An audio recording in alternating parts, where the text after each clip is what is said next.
ultra low latency.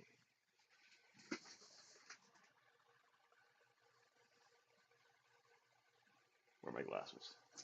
All right, guys, we are live. I'm blue today because I was figured I'll change up the thingamabob here, the Game Boy Color color scheme. Yeah, so just more assembling. Um, I'm going to find a song to listen to, or a few tracks to listen to. Give me a sec here. Um,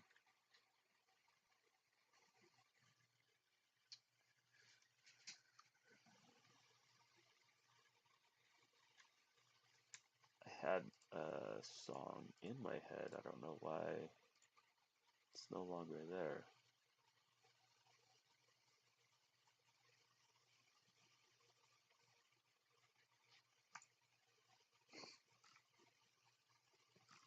Uh, all right.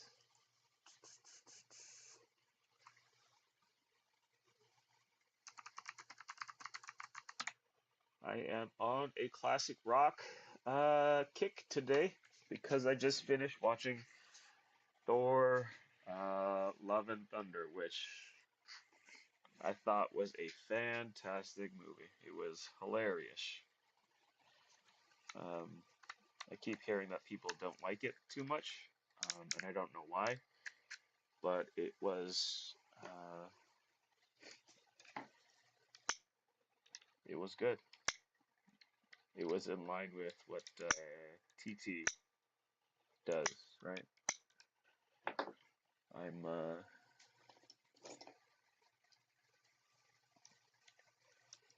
I don't know, it was great. Jane Foster or Natalie Portman, Jane Foster as Thor, great.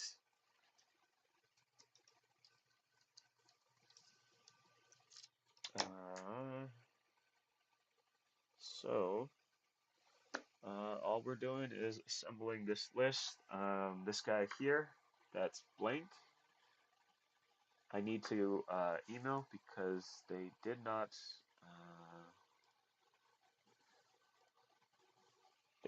supply me with the survey, so I got to get back to those guys or that guy. And it's relative slow one today. I'm just going to um, do some installations here, do the aperture ring. Uh, After the aperture ring, then I'll probably do the mounts today. Um, I've got to process the focusing tracks, and that actually takes some time because, well, I think it's too loud for live streaming. I'll show you the setup for finishing this stuff.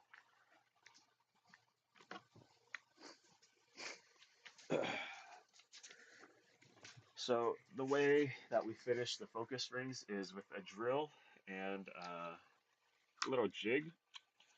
So I run some sandpaper through this while it's running so that I get an even sanding so that it gets down to size, and then uh,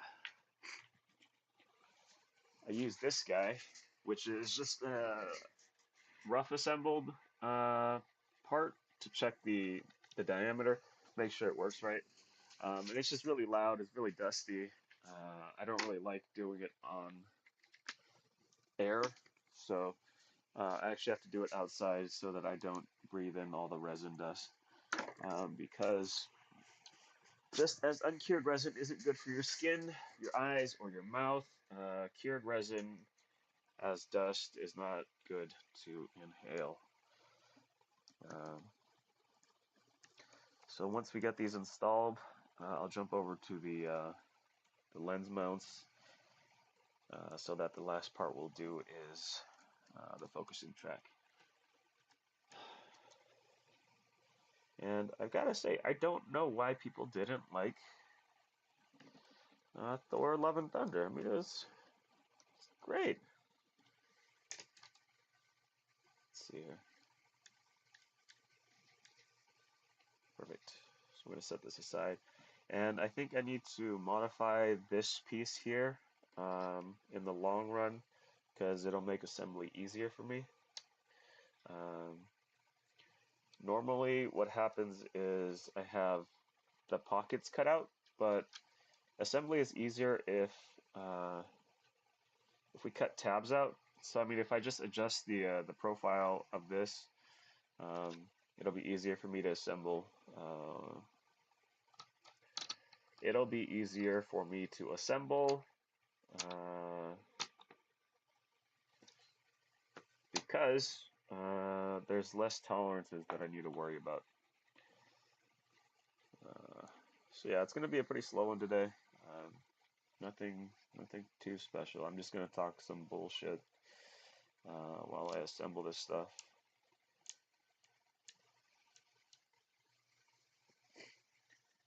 And while I talk into the void,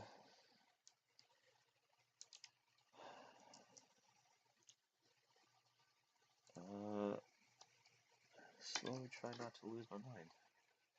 So right now I'm clearing some supports for the lens. What did I call this? I called this the lens face.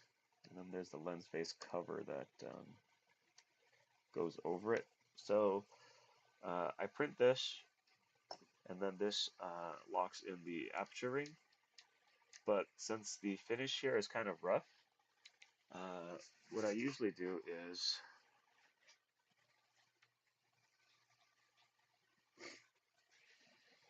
alright.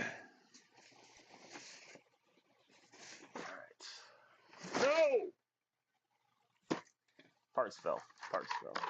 Uh, what's next is printing this out and essentially just covering it right. It's got the pockets cut so that I can just drop it in and it aligns on the screw post to give it a better appearance because I don't like how rough that looks. Um,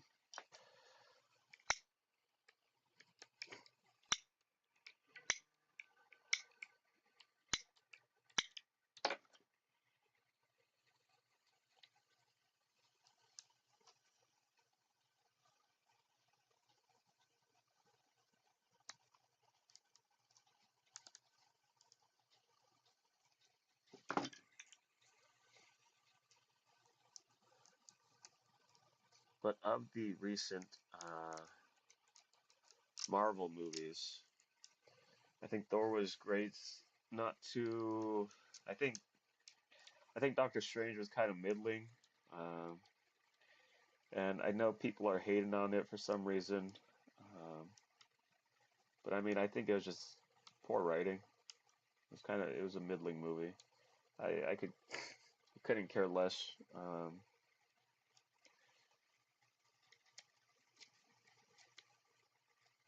Like people were saying that Scarlet Witch was too powerful.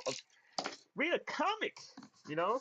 Scarlet Witch is one of the most powerful mutants out there, right? Her powers are, if you could quantify them on mutants, like the mutant quantification, to be at least Omega level, right? Um, at least that strong. It's bonkers to say that she couldn't defeat an alternate reality Avenger team. It's absolutely bonkers. Her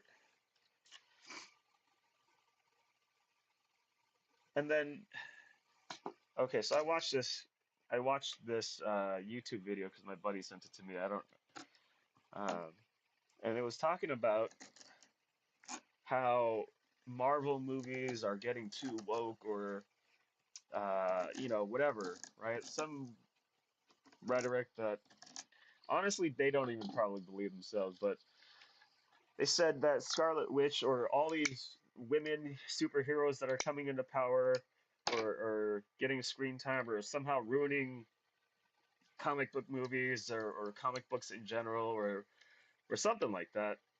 And somehow it's always white men are now the standard evil. I'm like, this lady is reading way too much into comics. She's like she posits that in this new generation of Marvel movies, if Thor or Thanos was just loved, he wouldn't have done it. And I'm yes, that's the entire point of Thanos. He grew up shitty, right? He grew up an outcast. And these people are just saying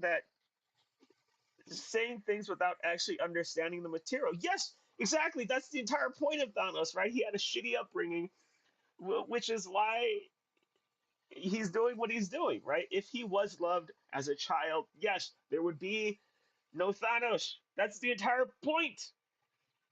It's like this lady doesn't read comics at all. She just wants to continue talking points for this particular group of people. It's absolutely bonkers, man. And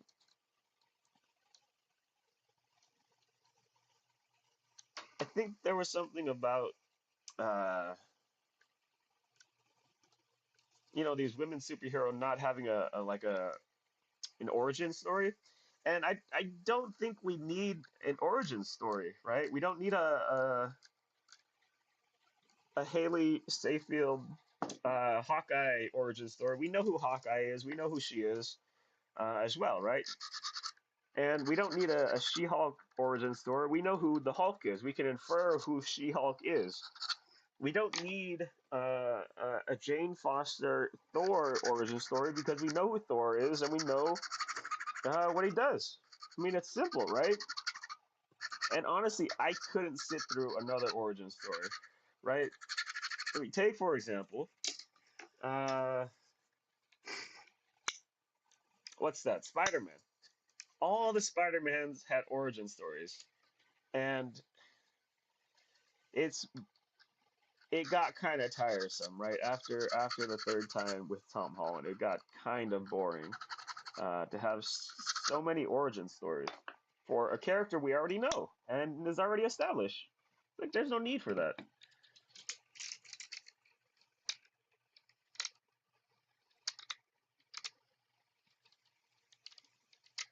But I am excited for what comes next with Thor.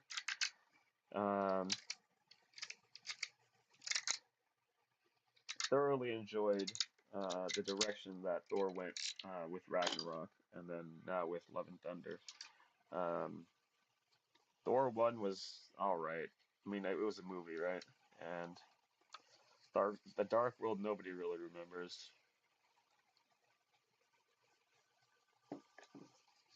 But I do think, what you call it? Um, Doctor Strange was kind of middling. Not for the reasons people say, but just because it felt kind of rushed, and I think like they needed a story for Phase 4 just so they could get to the next stage. So it felt kind of rushed and underdeveloped. Um, but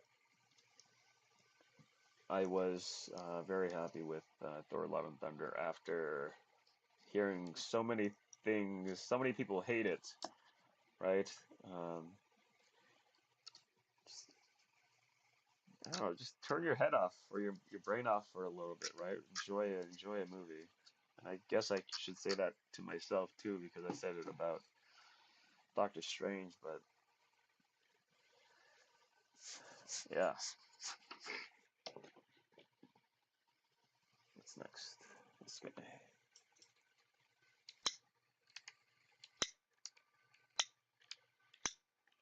So we're reaching a milestone.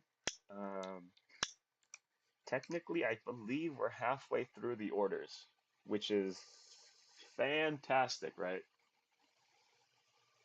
Um, I know it's been slow, and I know I've dropped the ball, and I am working my butt off here to make sure that these get completed, right? I'm not trying to end up on r/shitty Kickstarter, and if I end up there, totally my own fault. I totally understand why I'm there, right? I kind of botched everything, but um, the idea is to not end up there. But I realize if I do, there's a reason um, for me being there, and I totally accept that reason because um, I was not expecting uh, I just wasn't expecting it to be this wild, right? There's so much that I didn't know, but now that I do know because I've had to go through it, and it's kind of uh, how do I say, kind of a trial by fire thing. I say that a lot, but that's kind of how it feels, right? I kind of just threw myself in there without knowing really what I was getting myself into.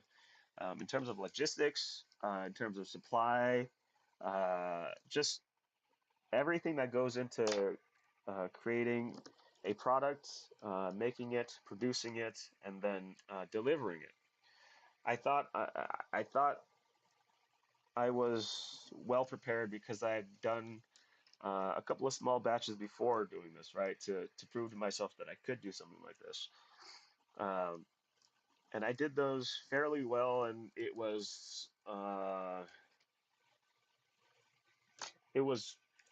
well paced, right? I was able to do it without or deliver them without too much hassle. The one prior to this, I did for the Kodak FunSaver regular lens, and then also the Kodak FunSaver wiggle lens. Um, and what had happened is that it lulled me into a false sense of ability, right? Those two lenses prior were, I would say, like 3 or 4 times simpler than what these are, right? There was less worrying about if things are tuned correctly or if things are printed within tolerance because there were less parts to worry about. I'm not saying that I didn't worry about tolerances there, but there was less to worry about in terms of parts meshing together correctly. But this one, uh, like everything has to print out correctly or else nothing works. And um,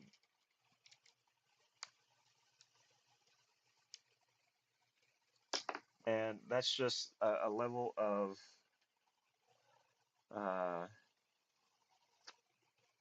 not of accuracy, but a level of quality control that I needed to quickly uh, quickly adopt. Right?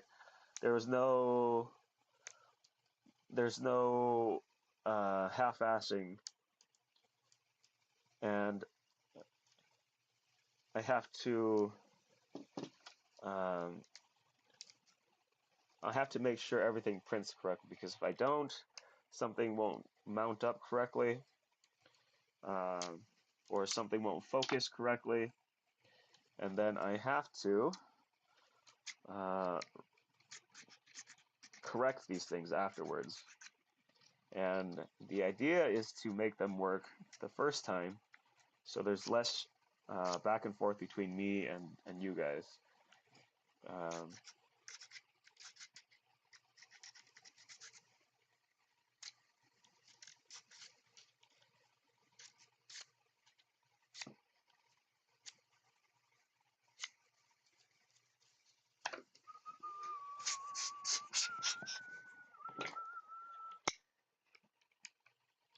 so yeah, that's a huge learning experience. And then one other thing that I learned is to not have a bottom row of 3D printers.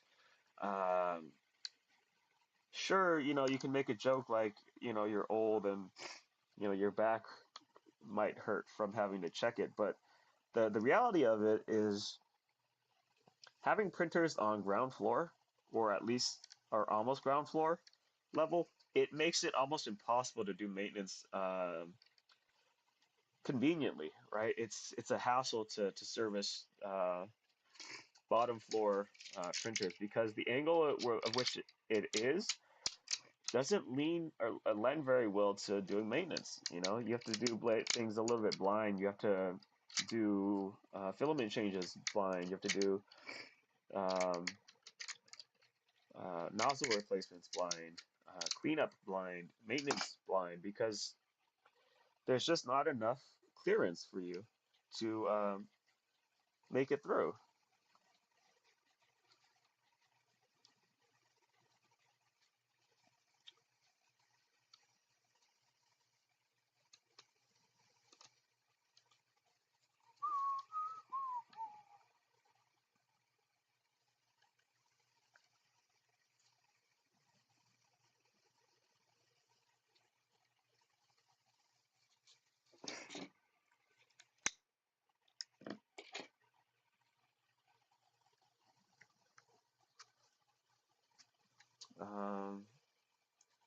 So I emailed Mammography the other day, and they were kind enough to get back to me.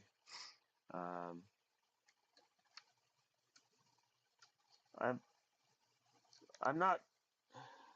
I want to be excited, um, but I know that these things take time, and I need to have patience with myself, um, because you know it could be that we could be doing something. It could be that we're not doing something. Um, but they got back to me, and then they said they sent off a few photos to their headquarters in Austria, and they're waiting to hear back. And it's it's kind of exciting. It's kind of uh, well, yeah, it's exciting, but I can't I can't bring myself to be excited because it. I feel like they get these things like every day, right? So it's like again, it's like that SNL short with Jonah Hill, right? The one where he's state champion or something with the wrestling team. I feel like it's just a joke being played on me because I'm not. Oof.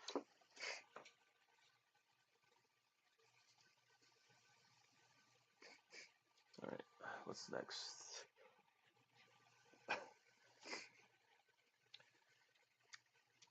Ooh. Feels like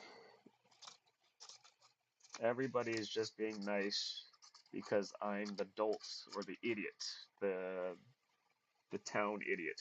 I guess the nation's idiot. And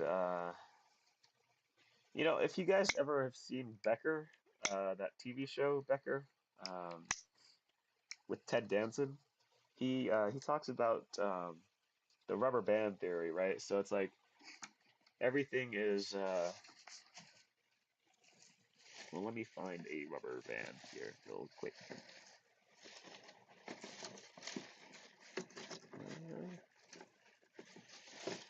What he says is, like life is a rubber band, right? Um, there's only so much good that you can get out of life before it snaps back at you. And I'm trying to, how do I say this? I'm trying to not get that rubber band coming back at me. Uh, I know it's probably stupid, right? But I mean,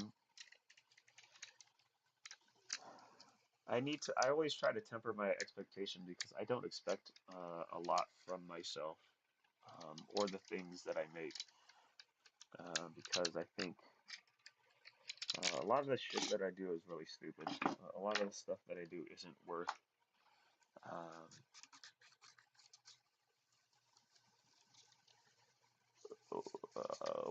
I feel like what I do isn't worth anything, right? Like it's not good enough to be anything.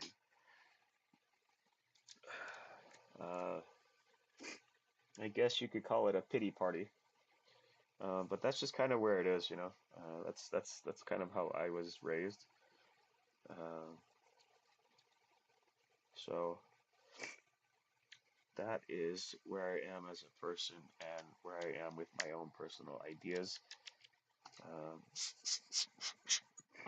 and I think a lot of this stuff is garbage. I think a lot of my life is garbage, and I feel like I'm in the position that I am because of these negative thoughts about my own life.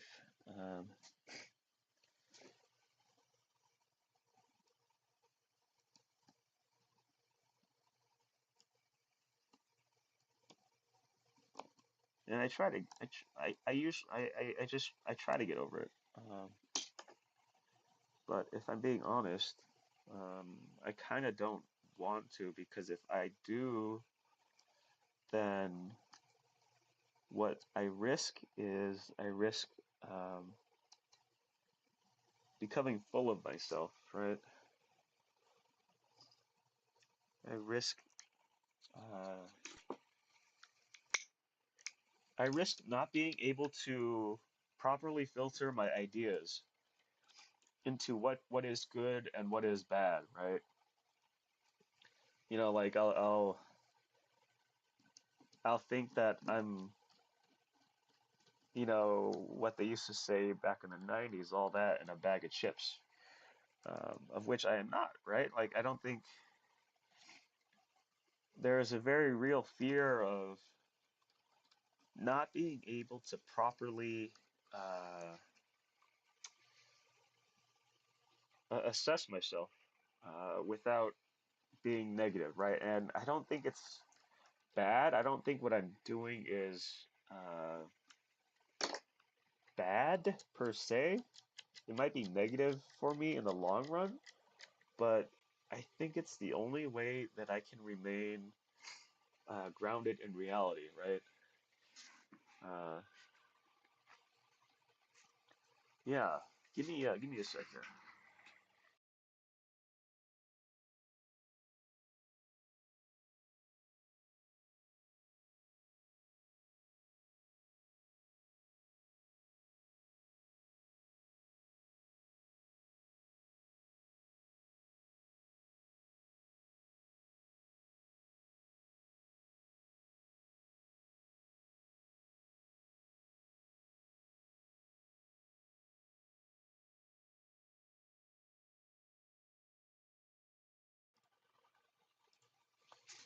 And this just goes to it comes back to, you know, if I'm not here, if I don't have somebody auditing me, it feels like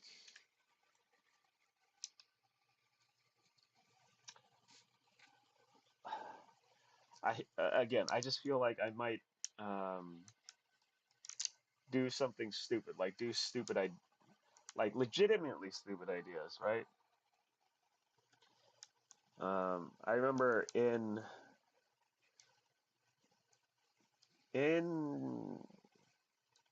college or at university, I had an interior design class where um, we had to design a room from an old or from a historical building within Davis. And this building was, if you're familiar with Davis, the building was where Thai something is. There's a Thai restaurant in that building, or there was at least. I don't know if it's still there.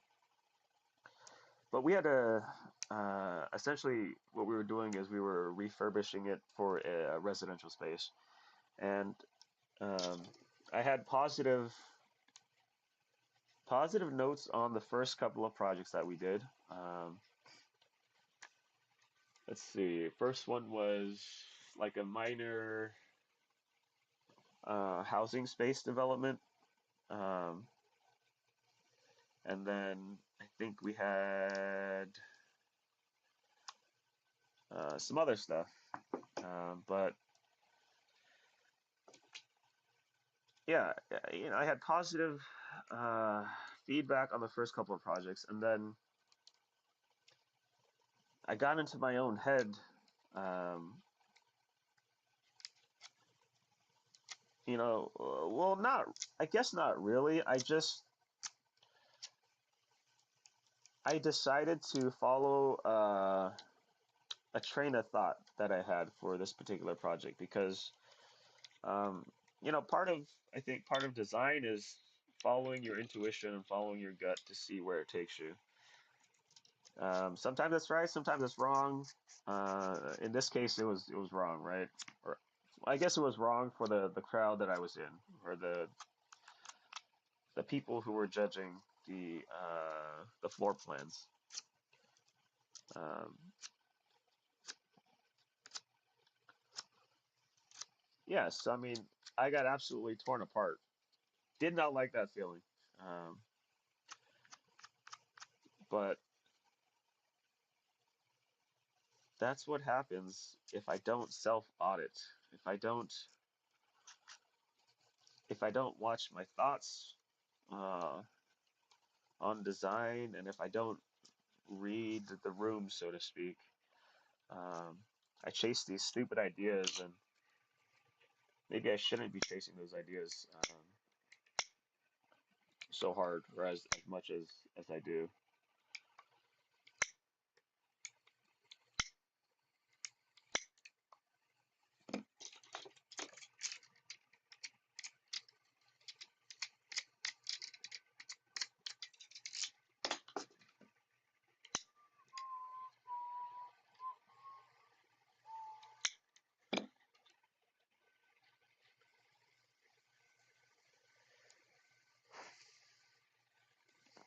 So yeah, like I was saying earlier, I tried to use a power drill to drill things in, but there's too much run out. So the hole is slightly larger than the diameter of the drill bit because there's too much run out or too much wobble in the chuck.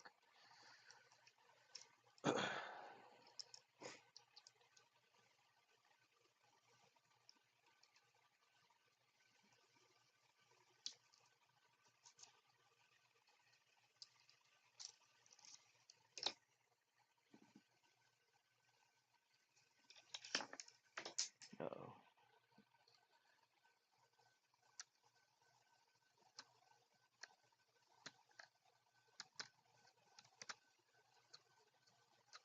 So, like I was saying in the previous live stream, I've been neglecting emails because I'm very bad with communication.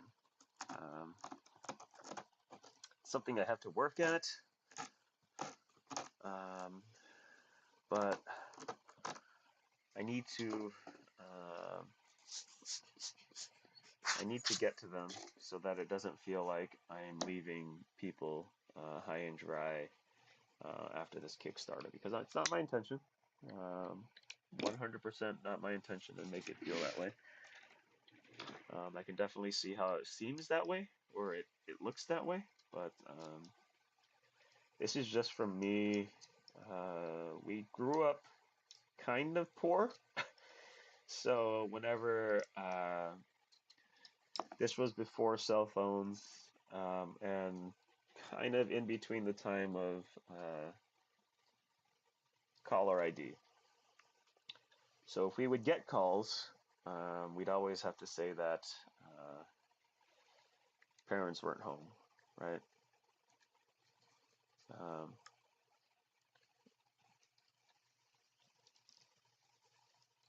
that's kind of where I am, where I learned my communication method, right? Is is from that, from having to say that people aren't home because it was creditors calling, or like, what is it? Utilities calling. Um, and if I'm being honest, I think that's where um, my feeling of home being on the road comes from, right? We used to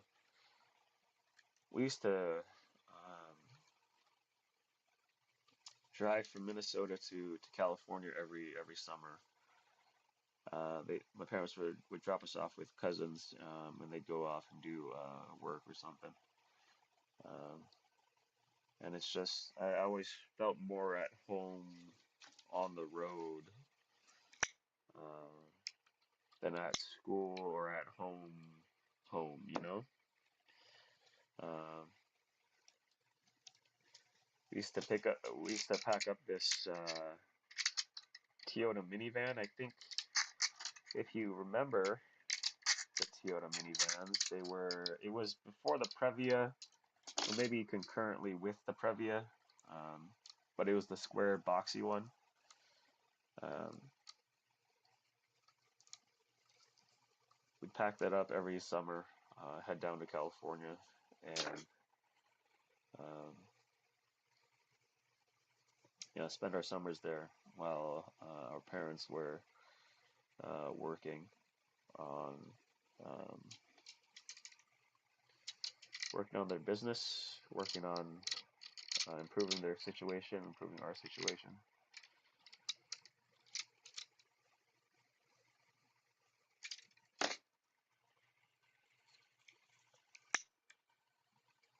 I'm just trying to get back to being on the road. I hate being in one place, man. It really bothers me.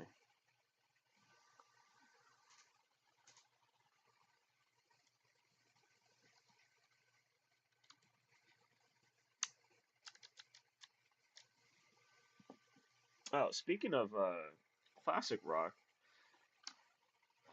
I'm actually impressed by there's this. It's like neo classic rock, right? Neo hair rock. Um, they sound so much like Def Leppard or um, any classic rock band. I can't think of their name right now, but they're modern hair music, hair rock uh, band. Let me see. Let me see if I can find them.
I can't find it. Whatever. It doesn't matter.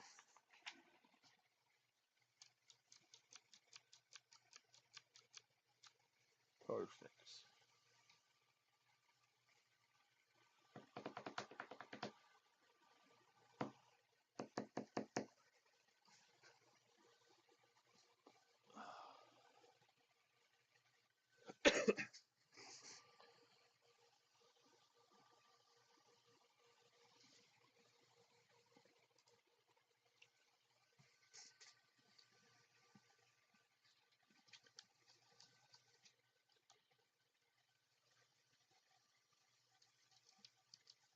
So this weekend, I'm gonna finish these up, but I also have to place an order for some more filament. I need some more gold. I need some more black, and I think I'm gonna need some more white filament. Uh, I'm on, I believe, my last roll of white filament, but I need to print out some white parts, or the snow white parts at least. I know for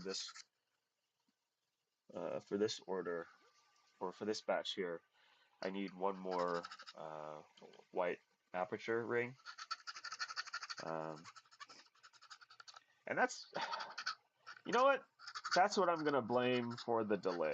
You know, it's my addition, the scope creep of adding colors to the Kickstarter. Um, when in all honesty, it doesn't matter if they're colors, right? So long as it works. It was my own fault. Scope creep without needing to be there. Uh, and I should have seen it. I should have caught it, but I didn't. Um, yeah, scope creep, man. Okay.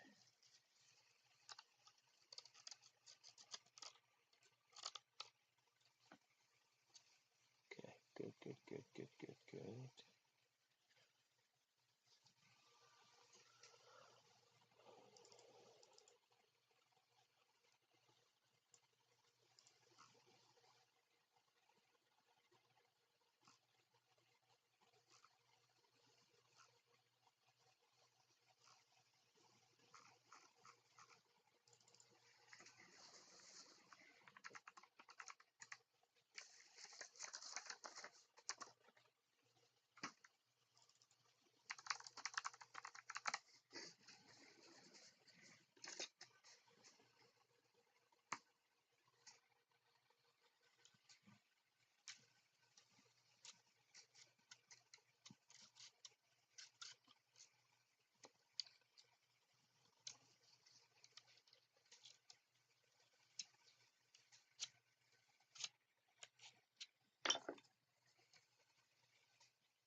So I can't wait to get the Einscan H. I'm still working on getting the funds for it,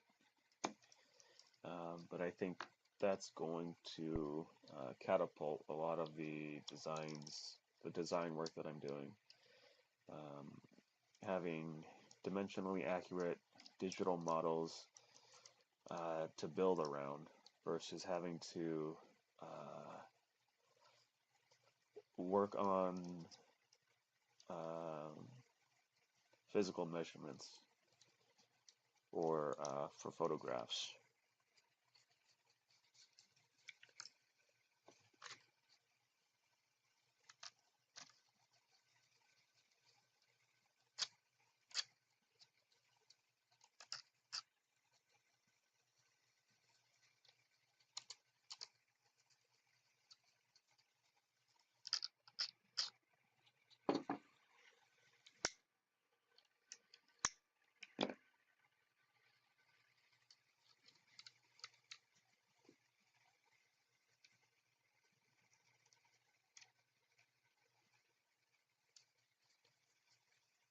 Whatever happened to Bruno Mars, guys? Is he still making music?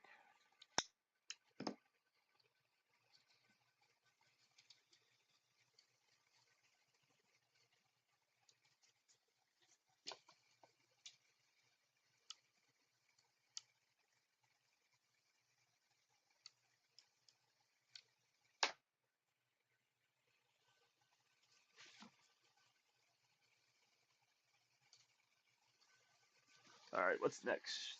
We've got mint. Mint.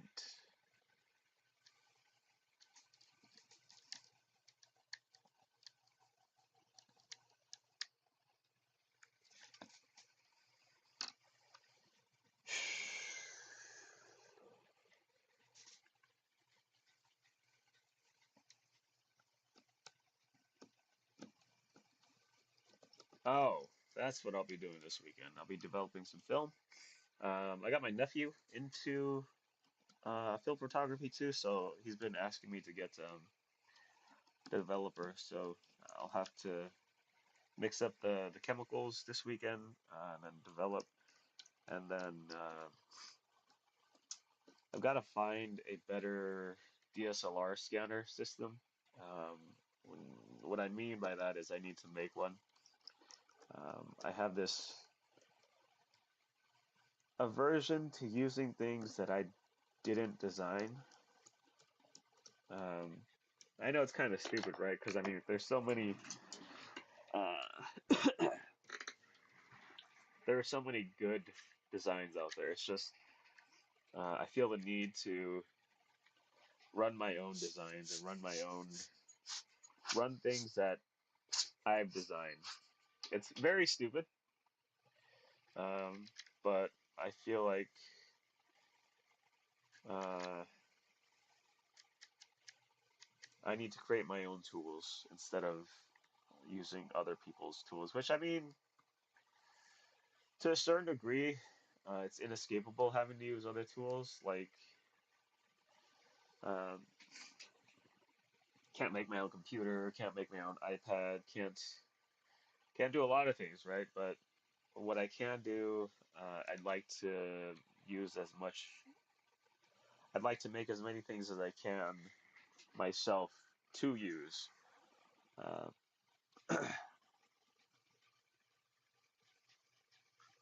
oh, that's what else. Yes, yes, yes, yes.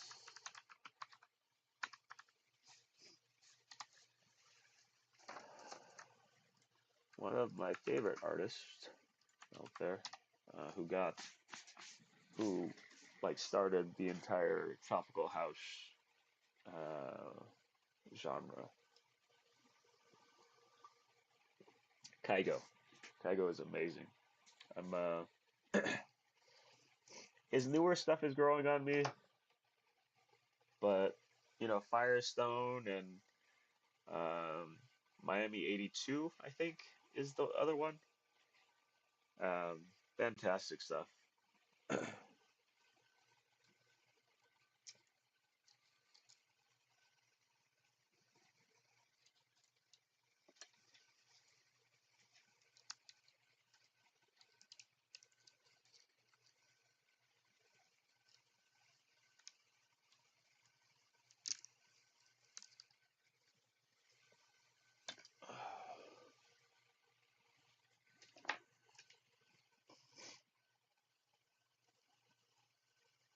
Oh, and I'm not using the mic or the wand mic because I don't have enough USB ports to support it. Um, I've got a wired keyboard, a wired mouse, and then the USB HDMI input covers two USB ports, and I'm really just too lazy to change up the configuration because if I change up the ports that they use, I have to reconfigure OBS, and I know it's like not a big issue, but it's set up the way it is, and I like the ability to easily access everything that I need. Um, I'd have to use a USB port because I have to plug in the Tascam DR40X into the USB to get USB mic out of there, or mic support out of there. Um, yeah, I mean it's all right now. It's just a convenience thing, and I think the audio is fine coming from the Sony's right now. So not too worried about it.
Oh, yes, right. Like I was saying, I think we've hit the halfway point. And if I continue, if I if I'm able to pick up speed, um, November should be the last of it. I should be hitting the store orders in November too. Um, yeah, we're slowly but surely getting there. And then um, I still have to deliver on a camera strap. There was one guy who backed with the camera strap, and I'm very thankful that it was only one person because I actually have to sit down and develop the injection mold, um, so that I can get the lugs for the camera strap going. Once that gets done, I have to braid paracord, and then I have to ship that off. And then there's one guy who supported with a T-shirt, and that's pretty easy. I don't know if you know this about me, but I used to screen print a bunch of things. I've screen printed wooden objects. I screen printed they're like groomsmen boxes for one of my buddies who was getting married. Um,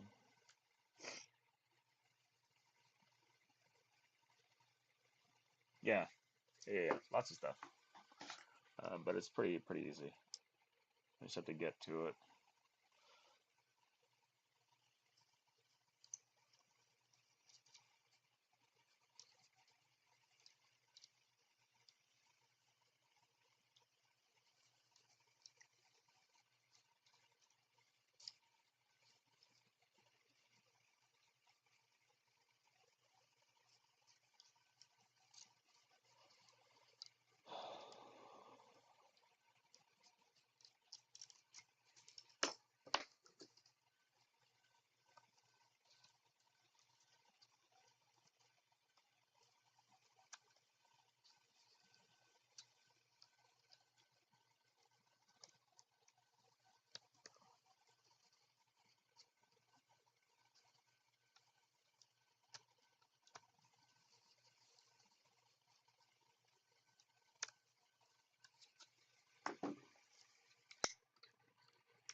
What's next?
Alright, so we've got two more.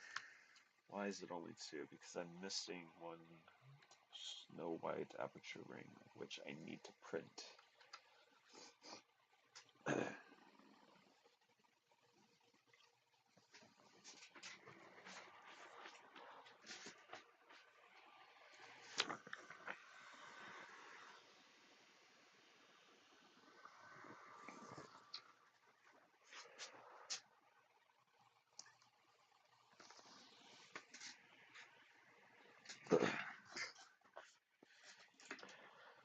So Saturday is going to be, what did I say? Film development, lens assembly, also cleanup and maintenance day.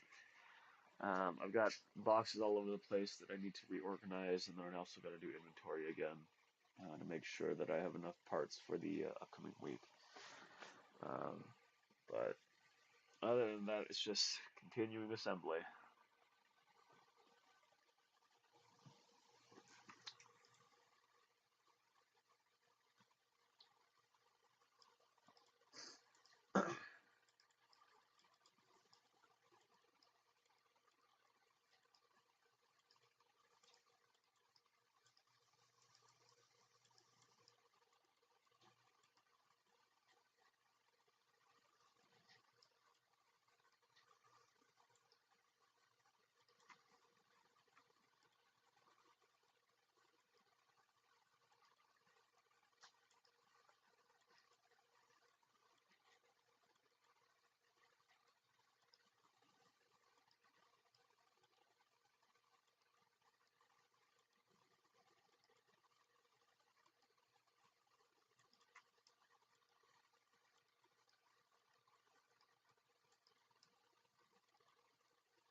All right.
Wrong one.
That did not work out the way I thought it would. I need to. I think I gotta go do a photo walk again, man. Getting so restless.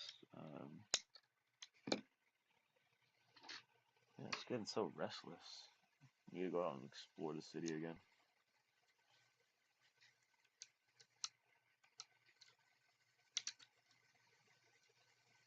But we're almost done here. So once I'm done, I can take that break. Until then, I'll be here making lenses.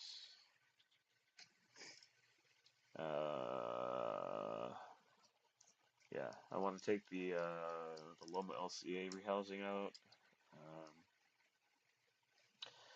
Maybe get sample shots for the Leica M mount wiggle lens and also the FD and M42 mount. And then I have to visit some architectural sites to test out the shift adapter for the M42. Only because I need to make sure that uh, I can get the most shift out of the shift adapter for the M42, and also make sure that the mounting is aligned because of the screw mount. I need to develop a way uh, to index it correctly so that when you finish screwing it on, it's always correct. Or if not doing that, I need to make sure that I had a way for users to adjust the index so that it can be always correct when they mount it.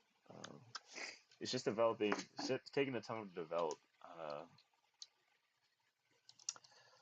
to develop that,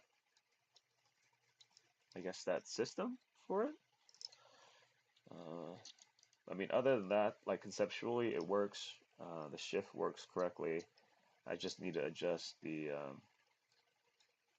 area next to the shift knob so that it doesn't interfere with the overall travel.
Ow.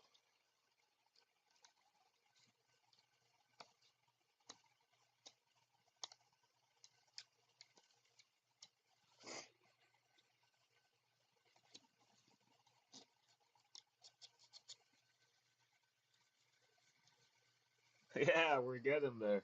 We are getting there. I was saying earlier, I think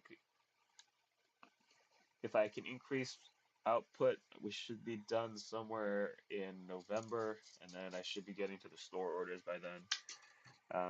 Because I mean, technically, I only have 180 actual Kickstarter orders. 20 of those uh, were either regular donations or um, they failed to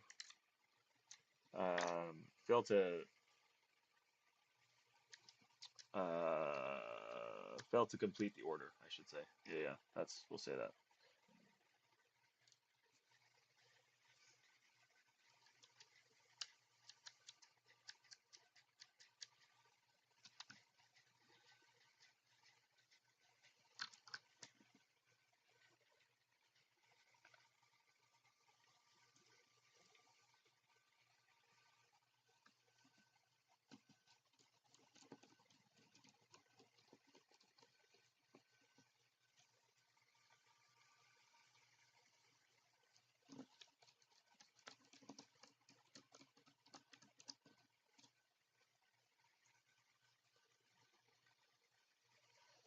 yeah, I'm I'm really excited to actually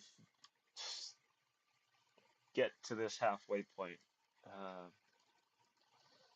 yeah, and once I hit those store orders, like I can see the light at the end of the tunnel because I know the store orders are going to be much. There aren't as many orders through the store. So once I hit those store orders, it's like light at the end of the tunnel. I can stop. Uh, well, there's less to worry about at that point, and I can focus on other things. Again, I appreciate you for ordering, or for backing, and I appreciate you stopping by again. Um, I know you could be doing other things on a Friday, um, but it is appreciated.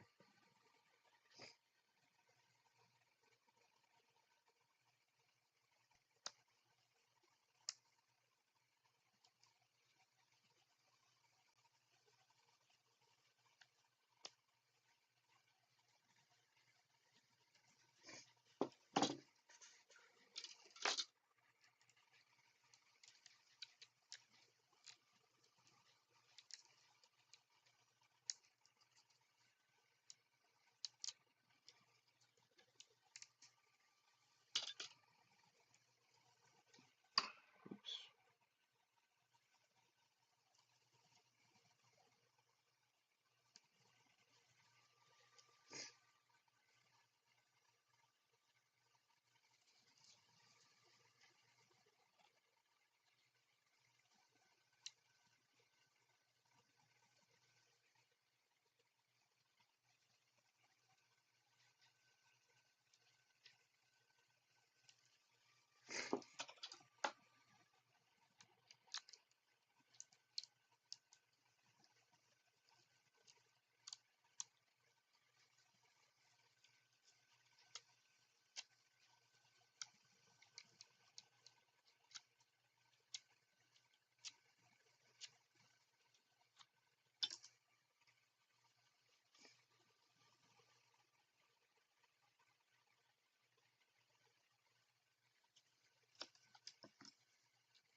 Oh, I did say that I would be adding some resources for free CAD learning stuff.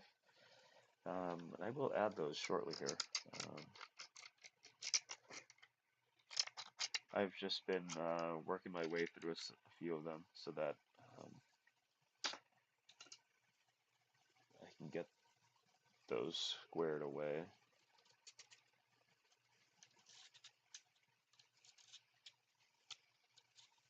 But I am quite excited to learn more about FreeCAD. Um, the design thinking that goes behind parametric CAD work is something I still need to wrap my head around, but it adds for much more flexibility in the end for designs that you make through them. Uh, there's I believe it's a German guy who does FreeCAD tutorials, and then there's another guy who's got like a 2 hour tutorial going through everything. But I'm still making my way through. But those two are the guys that I watched, even though I'm running on FreeCAD 0.18, and I think FreeCAD is at 0.2 right now. Um,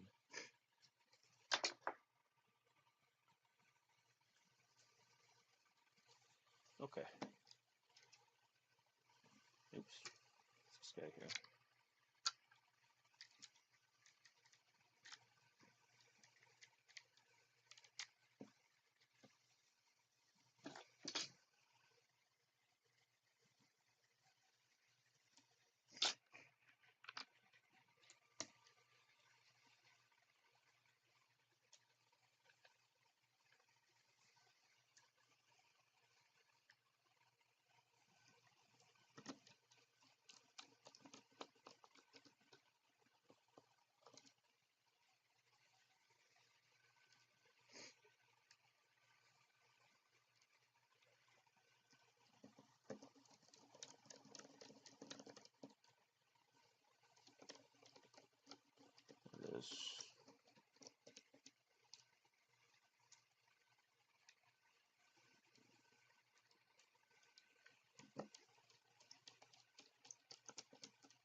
So these guys we'll put aside. I'll have to finish those on the weekend because I need to print out a few more parts. Uh, so we're going to move on to the lens mount part. Like I said earlier, focus rings are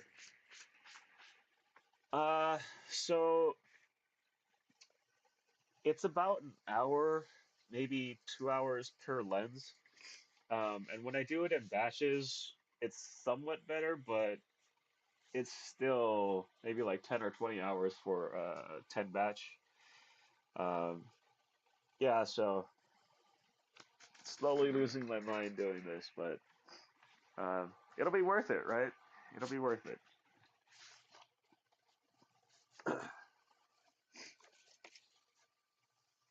Let's see here.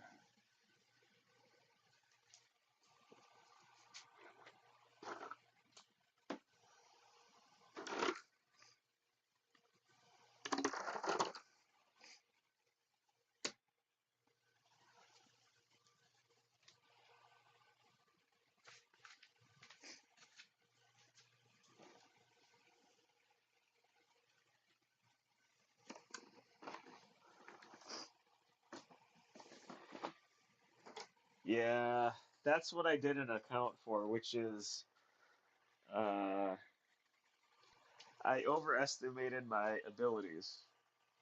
Or yeah, we'll say that. I overestimated my ability to, um, yeah, overconfidence. That's usually what gets you, and that's what got me.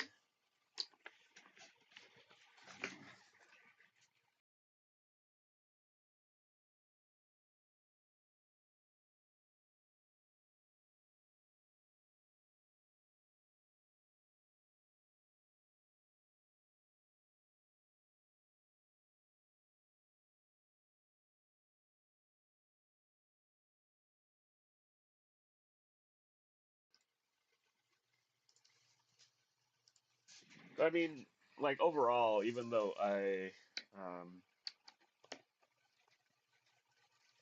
I overestimated how much work it would be, it is a very good learning experience.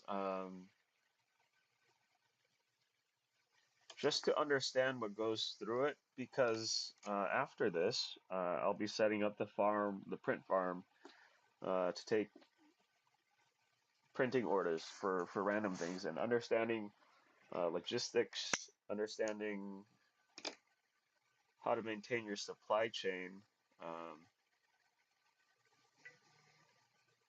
understanding overall part quality, and printing maintenance. I think it's all you know uh, worth learning, um, even if it is like a daunting task.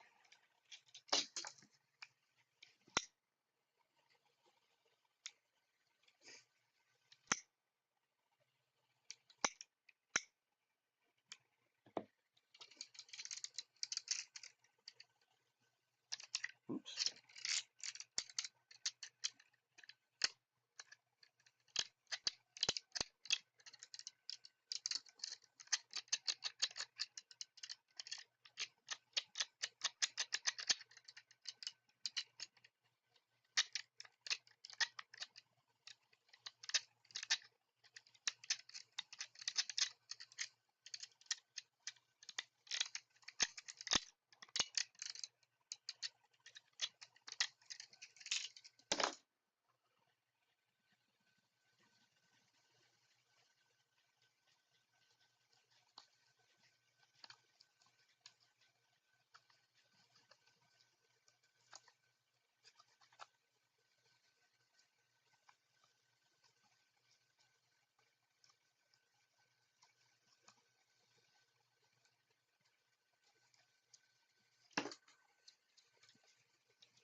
is it?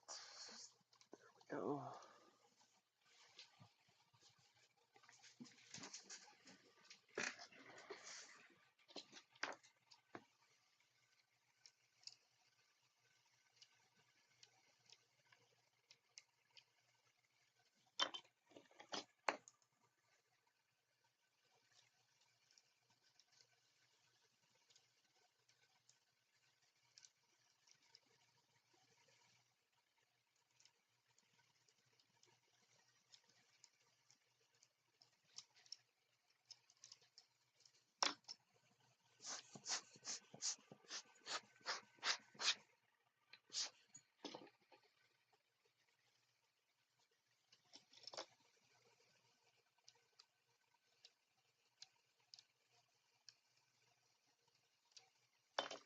Perfect.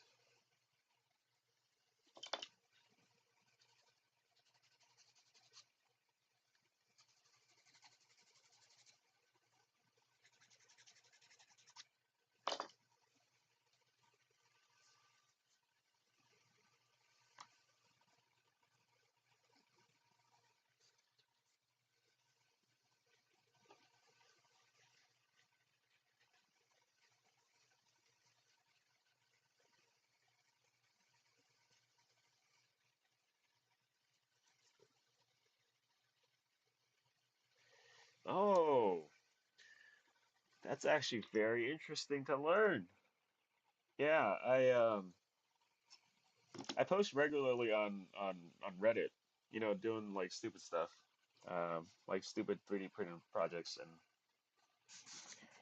I believe that's how he found me.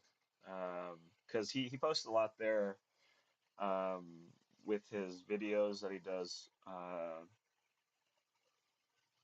I think the most recent thing he posted was either his infrared stuff, or the AI generated cameras. Uh, but I'm glad to know that uh,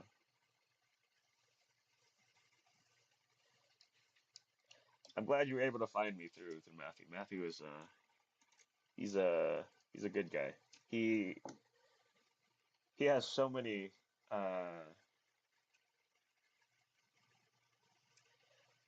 well, I guess like he does a lot of niche camera things, and I think it's very interesting. And he was telling me he was supposed to be doing some stuff with Smarter Every Day, but I think that might have fallen through. But yeah, good dude. And generally, uh,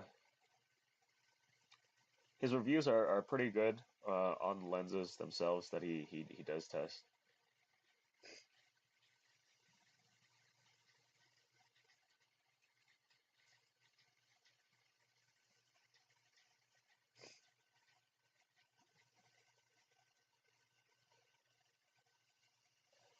Oh, this would have been the original one that I did. Yes, yes, that's right. I remember that. Not the most recent one, but it was definitely it was part of his stereoscopic uh, video. Uh, I was misremembering for a second there.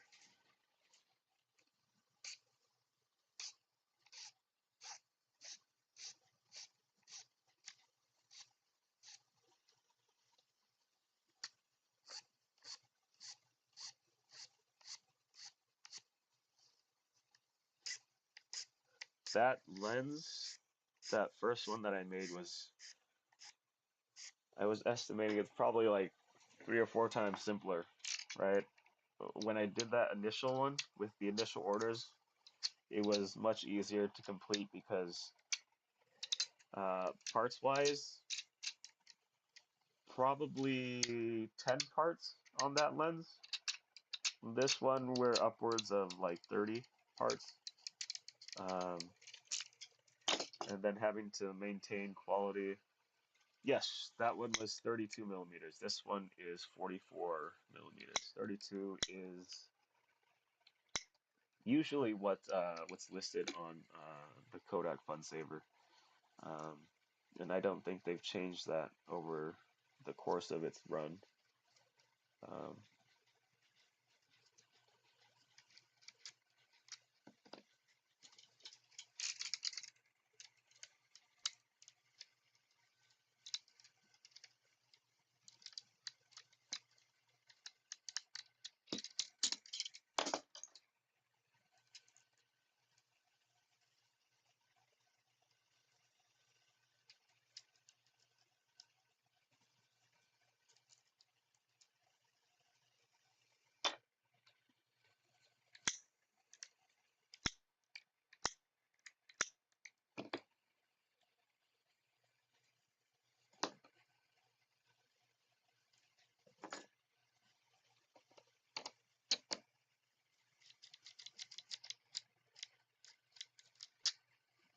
I'm gonna put the live stream on mute for a second. I've got to use the die grinder to get some of these. Well, I'll show you. There are some internal ridges here that restrict movement, and then I've got to bore out these holes so that the screw head can pass through. Uh, yes, it was. With the new focal length, what it allowed me to do was it gave me greater space um, to work with. So the flange focal distance versus on the 44 millimeters gave me extra room to kind of play around with it. And my thinking was doing like a crowd-funded Kickstarter type thing for the Kodak FunSaver one was it didn't make sense to me because I mean it's a relatively simple idea, um, and there was while being a wiggle lens, there wasn't much in terms of like I said last time there wasn't much in terms of um, novelty besides the fact that it was a wiggle lens. But I think when the flange focal distance was increased, it gave me more room to work with so that I could add focus because it was something that I was interested in working with or figuring out how to do the focus as well as synchronizing the apertures um, like this. They were all technical things that I wanted to explore, and I think it may or may not give people more creative freedom. I don't know yet, um, but once we get it out there and people play with it, we'll see how well the focus does, and also the ability to control the light coming in. Um, I think it might be important, right, to be able to shoot wide open. Um, with this particular, like with wiggle lenses in general,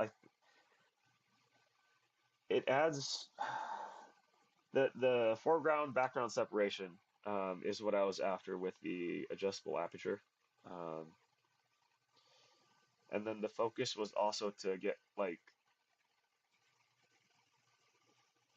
somewhat macro shots. But I think as a product, um, I'm sorry, I'm like going on tangents. Um, oh, I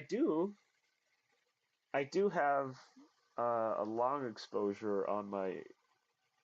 All right, not really long exposure. It was a light painting exposure um, with it. Uh, it's on my Instagram somewhere, but yeah, I think just adding more. I okay, okay. I'm gonna distill this thought down. I think giving the tools and the options to creatives um, gives them the option to gives them the ability to explore with the tool, right? And that's what I want to provide with the lens, which is why I have the focus and aperture. Sorry for the long tangent. Uh, I'm gonna put it on mute real quick while I use the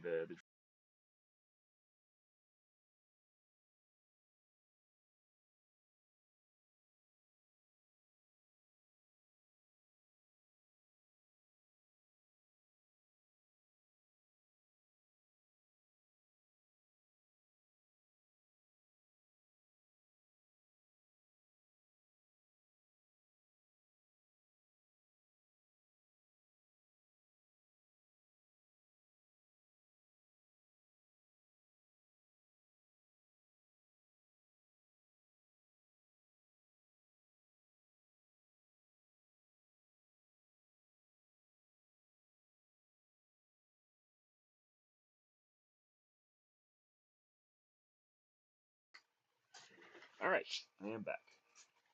Yeah, having I feel like um, as a creative, constraints are fine, but in terms of experimentation, having options to adjust as many variables as possible is um,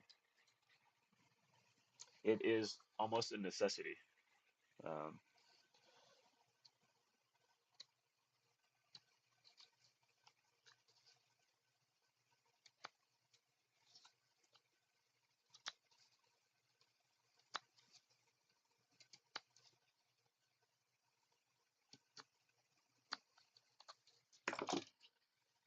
where are you?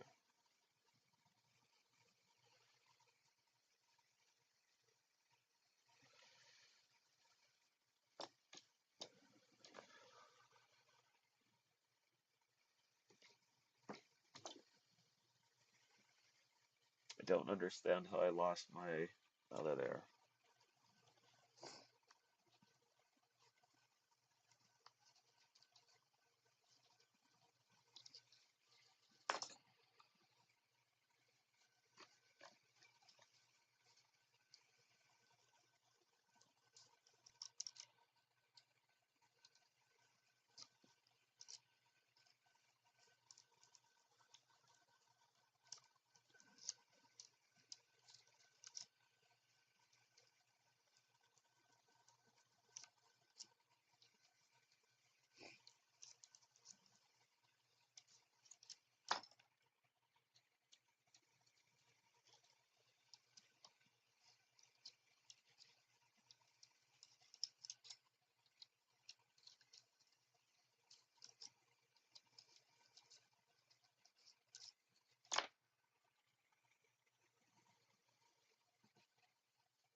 All right, there we go. So, first guy is. All right, so we're going to reorganize that, drop that, and then that. Same with this.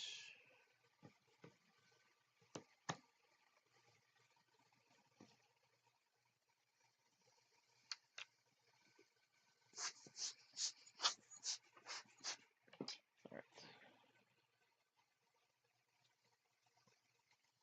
that goes there.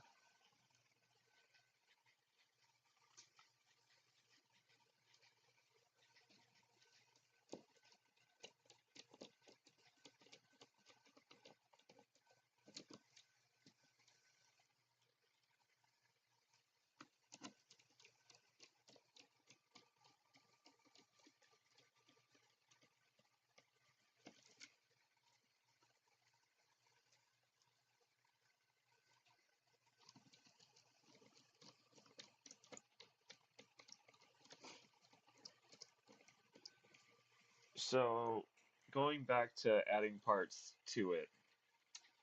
So, the next, I guess, an alternate version that I'm thinking of right now, or that's kind of floating around in my head, is a tilt version. Um, I'm curious to see how uh, tilting the lens will affect the foreground background separation. Because if we change,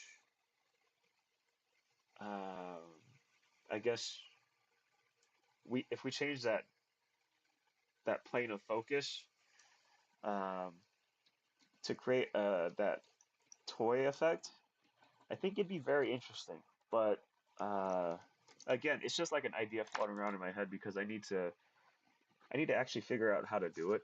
Um, I have a rough idea of how to do like a shift assembly. Yes, it would, which is kind of why it's just an idea floating around in my head. I think I might have to stick with a fixed focus Um, but I have the mechanism in my head for the tilting. And if I can uh, do what I did here, right, centralizing the tilt assembly in one half, I can get the focus in there too. But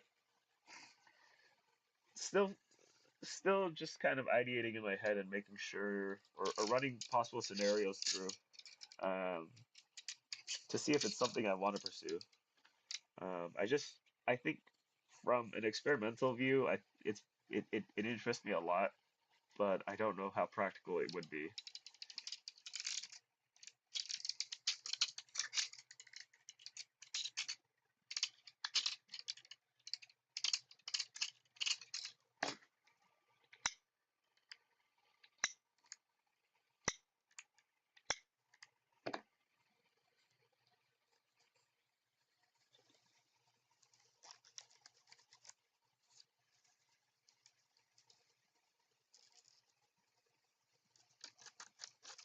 All right. So this guy drops down there. Perfect.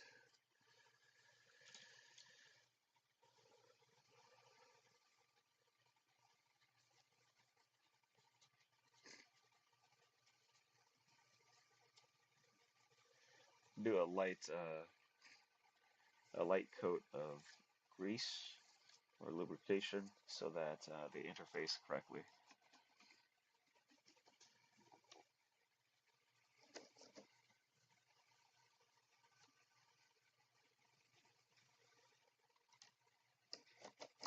Let's see if these two.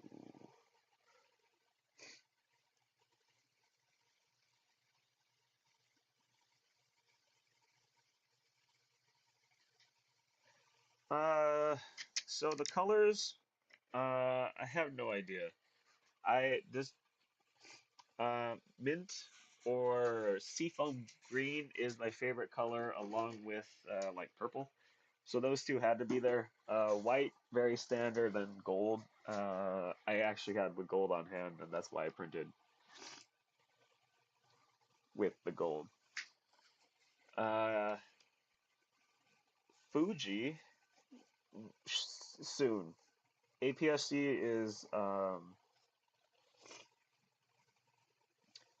is next on the list of uh, camera mounts to get this on.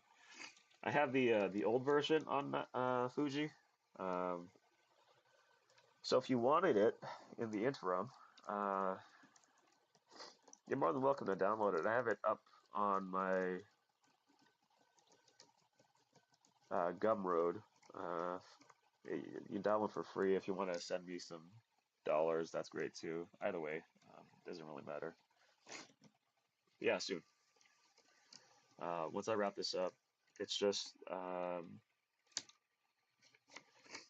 printing these has taken up a lot of the time.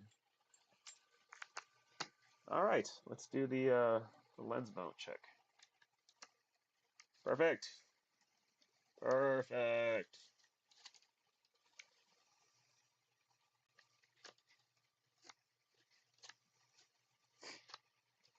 Perfect. So once I get the focus ring in, or the focus track, not yet. Once I have the model in my CAD, I'll probably start it then. But right now, if it's just an idea floating around in my head, I'd hate to um, I'd hate to take pre-orders for something that may or may not be um, coming soon-ish, right?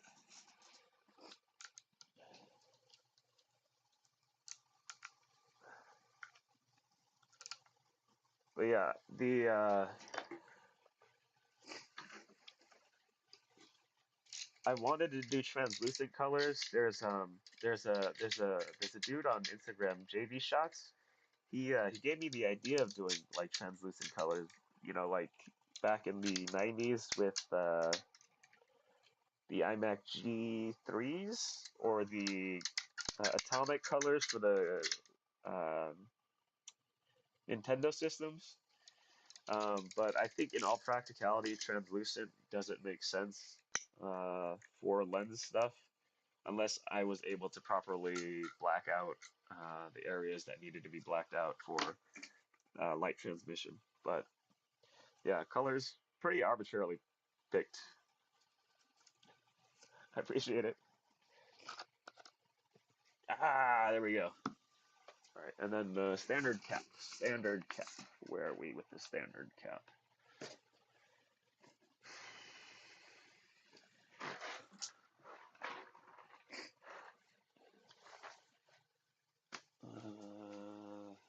Caps.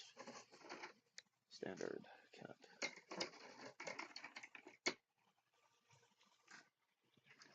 Yeah, yeah. Uh, that's what I kind of realized afterwards. Um, yeah, I don't think adding colors was the right move, but uh, again,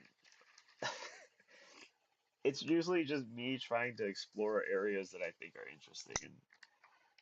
And going on from here, I don't think I'll be continuing with the colors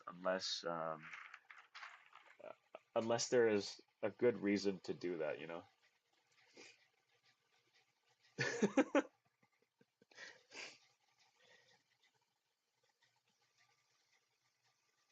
I think that would be wild. I haven't had the chance really to test like video stuff, but I am very interested in seeing the effect on video. But we'll see.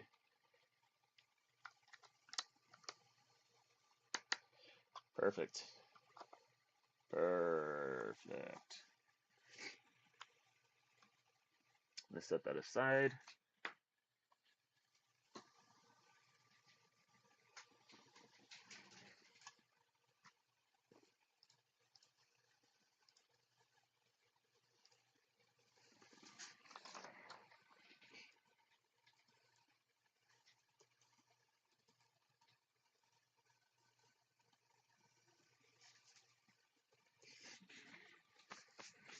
All right.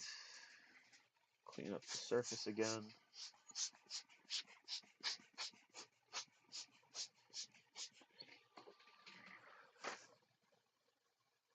Next one is Canon RF.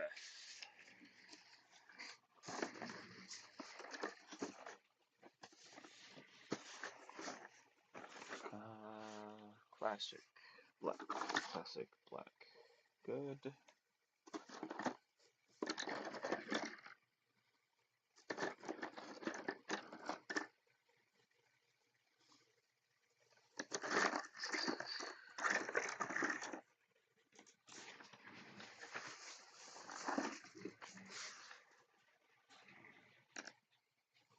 And I believe it's this one.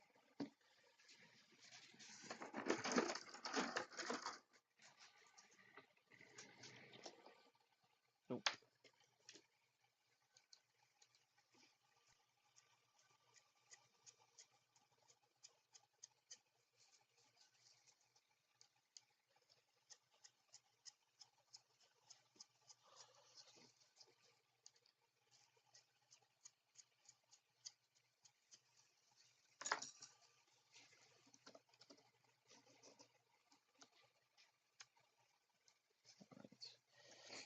So with the RF and Nikon versions,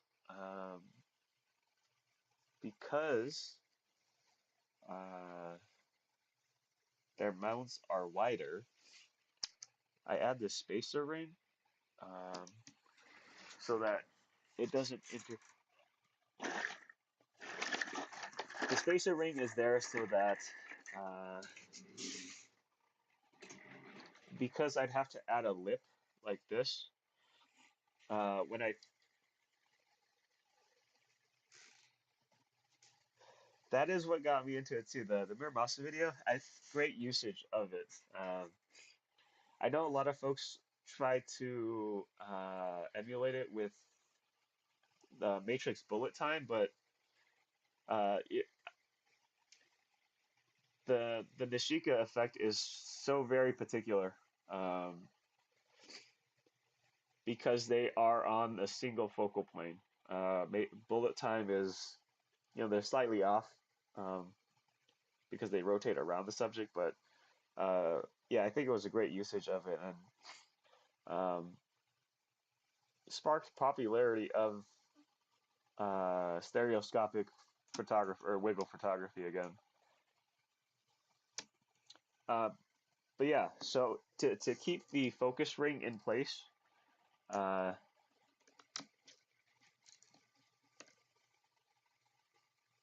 yeah, it, there's that frozen motion is something that's very very interesting. I like doing it on water, just because it seems kind of unnatural.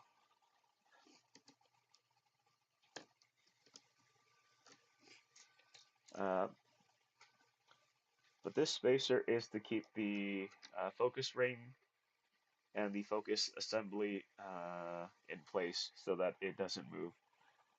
Because I'd have to 3D print it like this, and doing that ruins the surface here for me. Um, so it doesn't get direct registration there.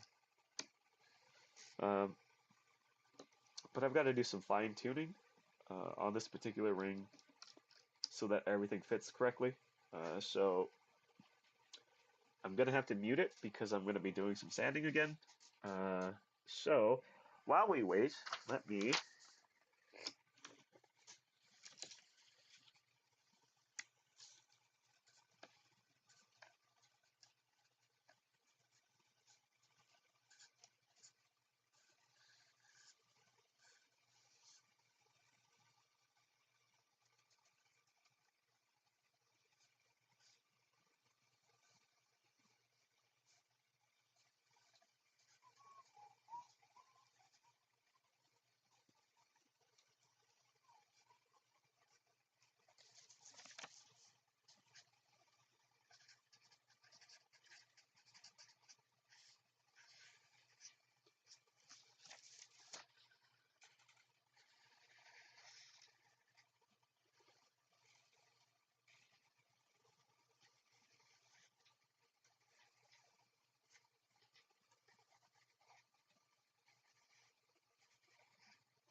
give me 1 second, guys.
All right. So I believe that should be okay. If not, I'm gonna have to take this apart again.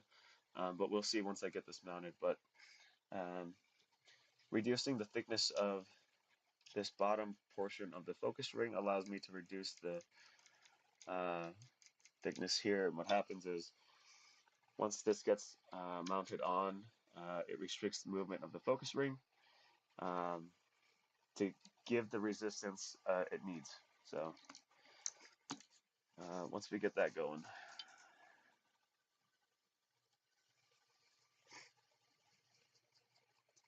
and I apply a light coat of lubrication so that it interfaces correctly.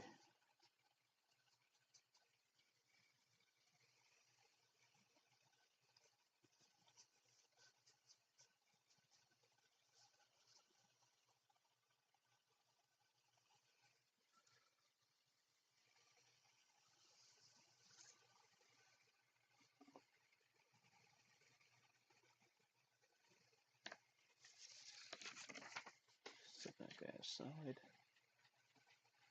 and drop that in with this guy. Yeah, that looks good. It's very good.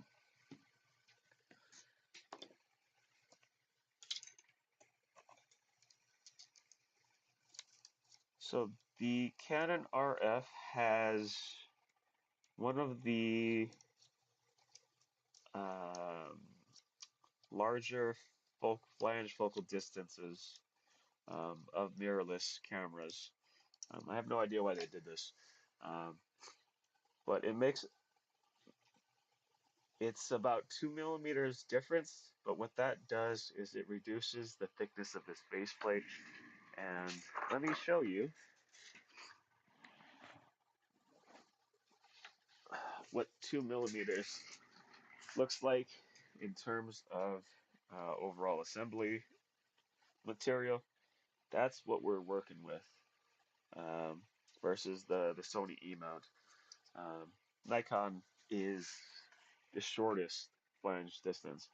So we have to be very careful with how we manipulate this when I bore the holes because if we're not, we're going to bore right through. And that's not something I'm trying to do.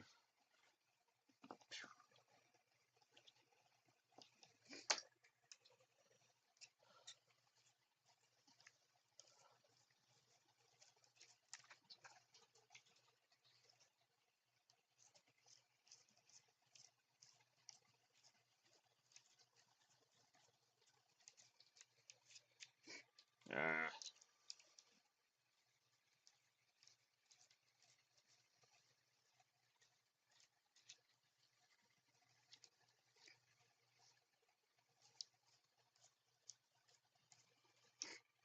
so I've been in my free time, I've been trying to learn JavaScript so that I can set up a website uh, that will process the images by cutting them, by cropping and cutting, and then combining them. And I know it's possible. Um,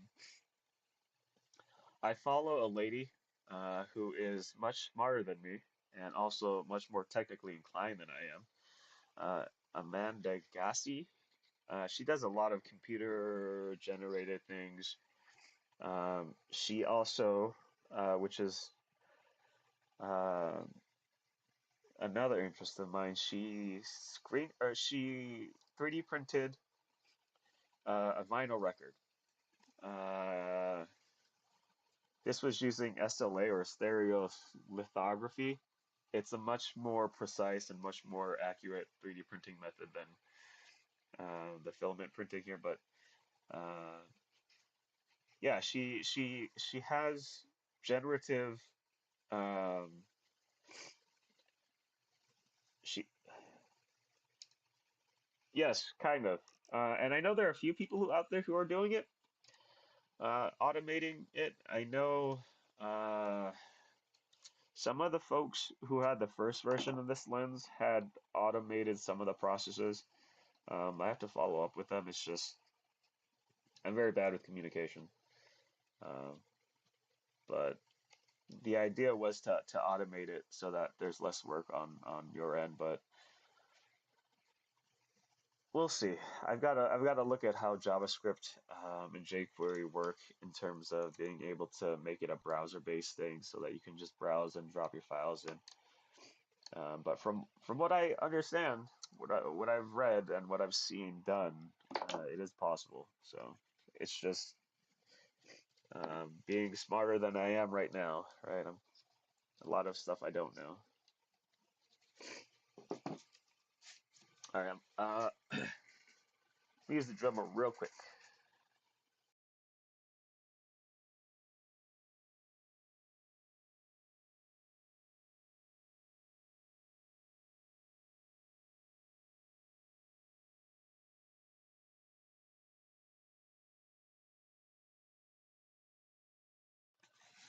All right, so I bored through it.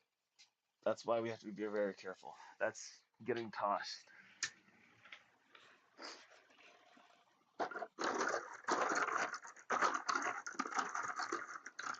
Oops. Oh, one.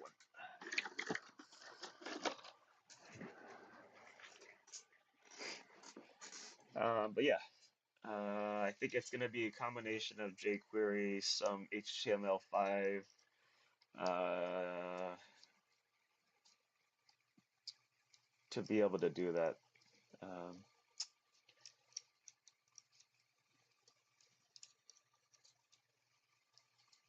yes, I've broken a few, um, and they all end up in my.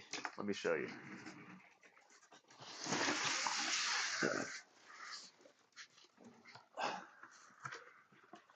This is my recycling box. It's a big box filled with. Uh,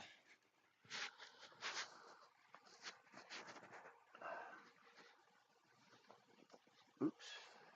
Yeah, it is a big box. If I can get this HDMI cable out. Yeah, filled with. Uh, there we go. Yeah, filled with broken parts. Yeah, I figure it's a much safer bet to throw them away and save them, or save the scraps for injection molding, um, versus sending anything out like this. So yeah, I'm saving it all for injection molding some pins. Um, it doesn't make me happy that they're there, but it is what it is. I can't do anything about that.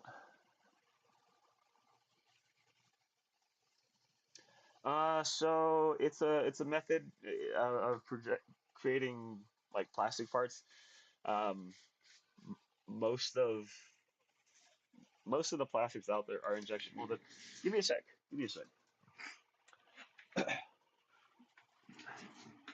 I'm sorry. I'm going on a tangent here right now, but this, like you can see, uh, is an injection molding.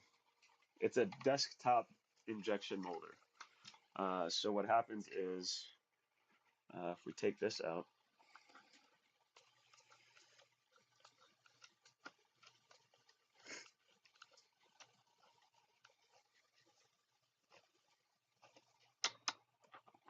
all right.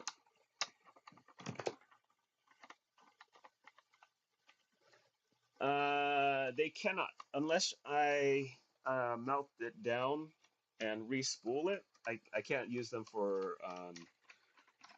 uh, for new lens parts. What I'm my the ability I have at my home 3D printer or my print farm is to recycle them in injection molding like this.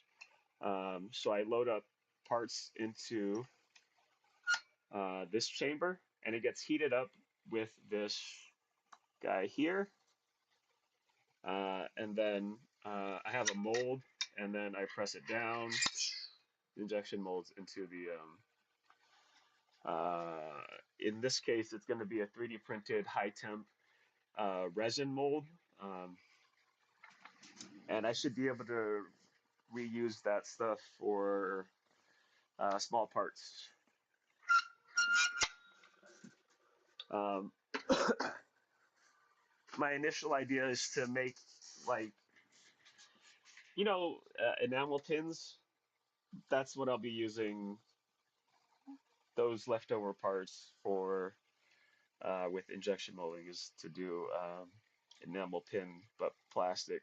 So I waste less. It's a big part of what I'm trying to do is trying to reduce the amount of waste out there or that I'm producing. I know it was a pretty bad explanation, but once I actually start on it, I'll do it on the live stream.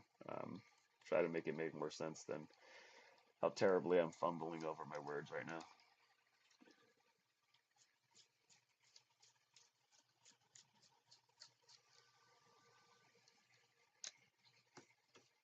All right, uh, one sec. Gonna do some dremeling.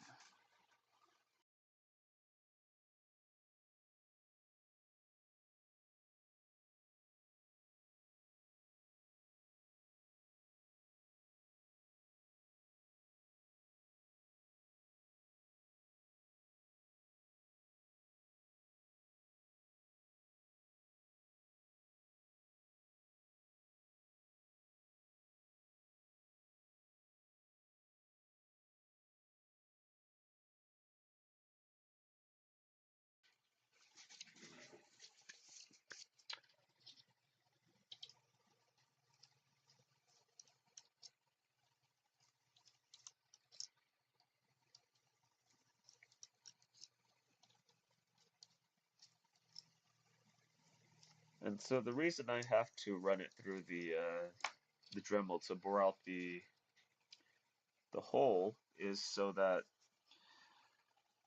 the screw themselves has to sit um, flush with this part here. So without being bored out, they protrude and it kind of ruins everything so that it doesn't sit correctly and it doesn't work the way it should. So once we get those bored out, everything sits flush and the lens lock mechanism works correctly.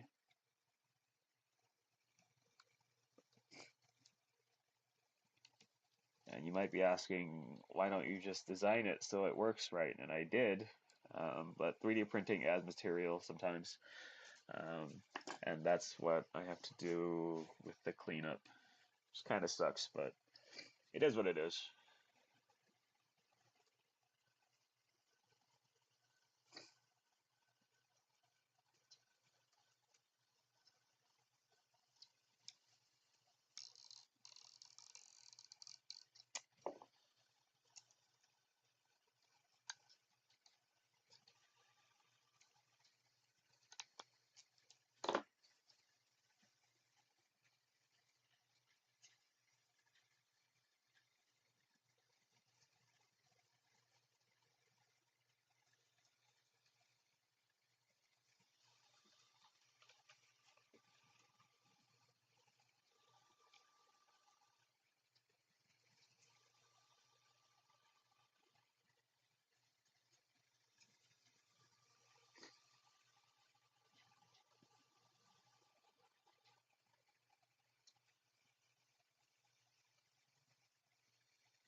Oh boy.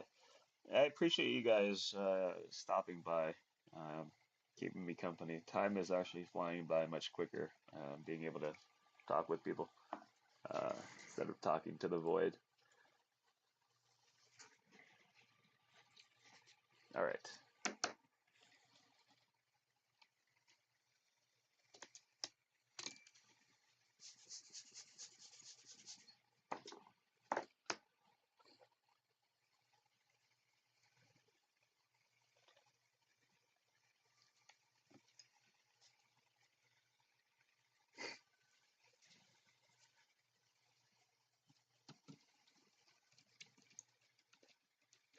No! No! It's just me. Everybody's a bot. No!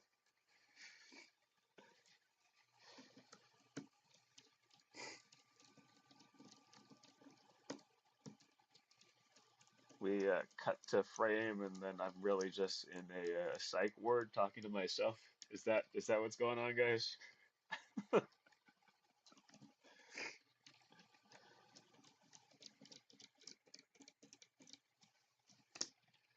Yeah, so it's got to sit flush or with this part here, and with that boring out of the holes, it gives us enough clearance to make everything work.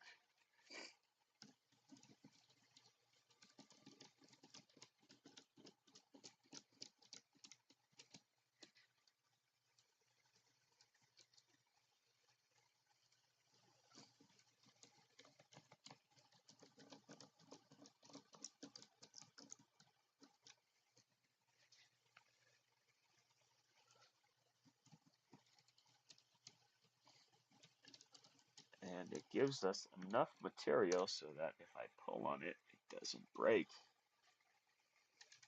Oh yeah, I'm gonna have to adjust that a little bit. I'm gonna have to do a little bit more sanding, but for now, it's fine. It is fine for now.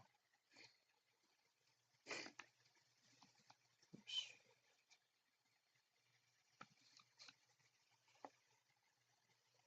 And then that's perfect.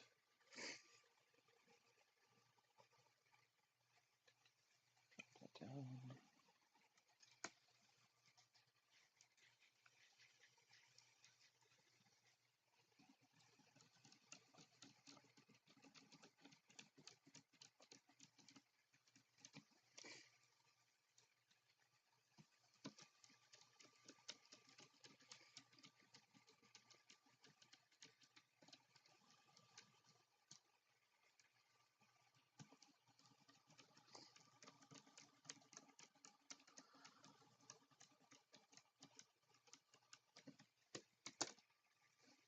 Perfect.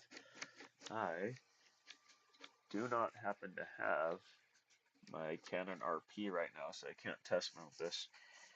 But before sending it out and before doing anything final to it, I will have to get my Canon RP so I can test it out.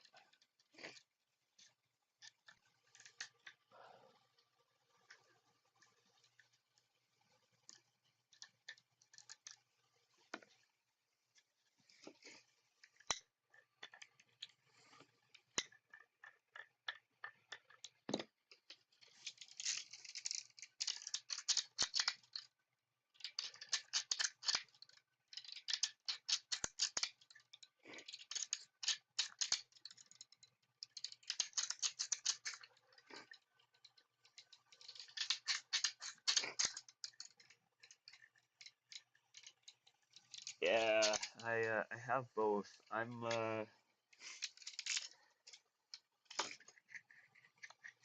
think I need to borrow or buy somehow a Canon R5. I have some suspicions that the Canon R5 and Canon RP are slightly different on their interiors, which is why I have to include, uh, where are they?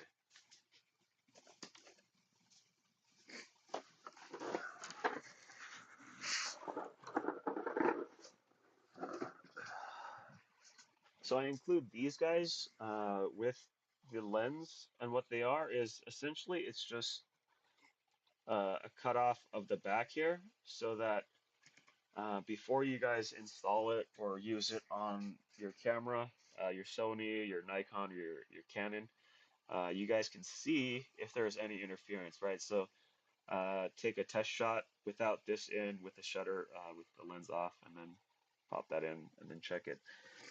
Um, because the last thing I want to do is ruin anybody's camera. Um, but yeah, I've got to pick up an R5, do some testing.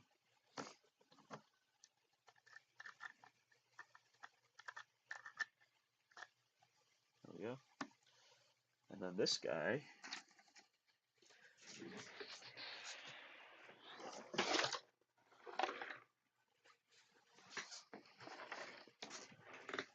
this one here.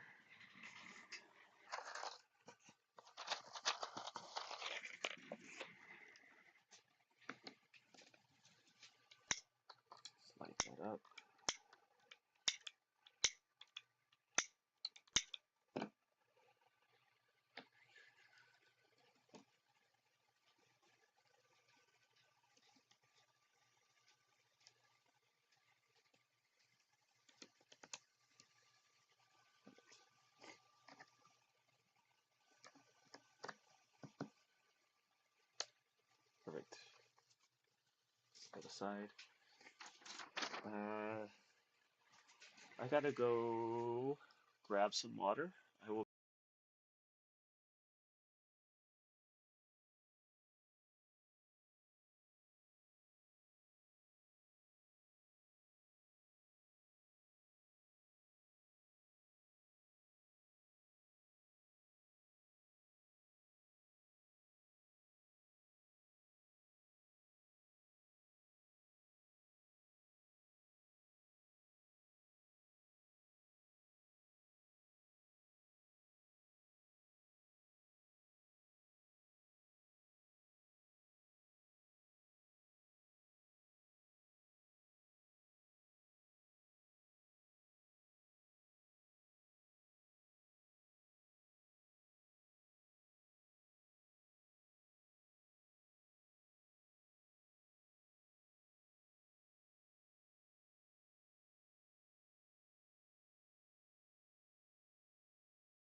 All right, guys. Water.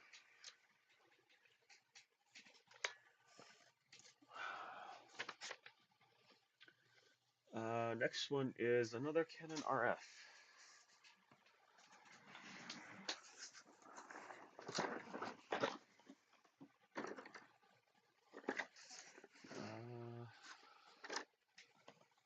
Gold.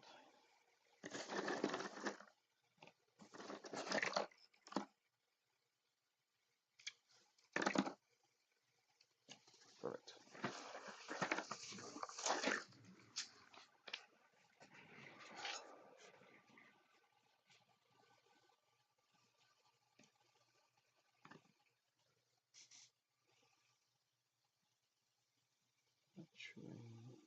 Lens lock. Oops.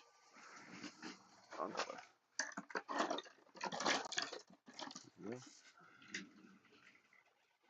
Alright, and then focus ring is black.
So the lenses are they're plastic aspheric lenses. They're singlet, and I can show you if you give me a second.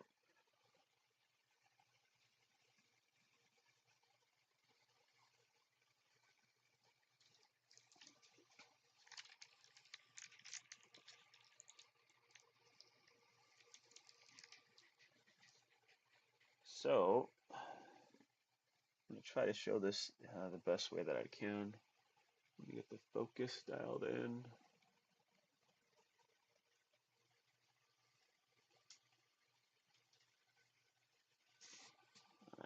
All right. That's,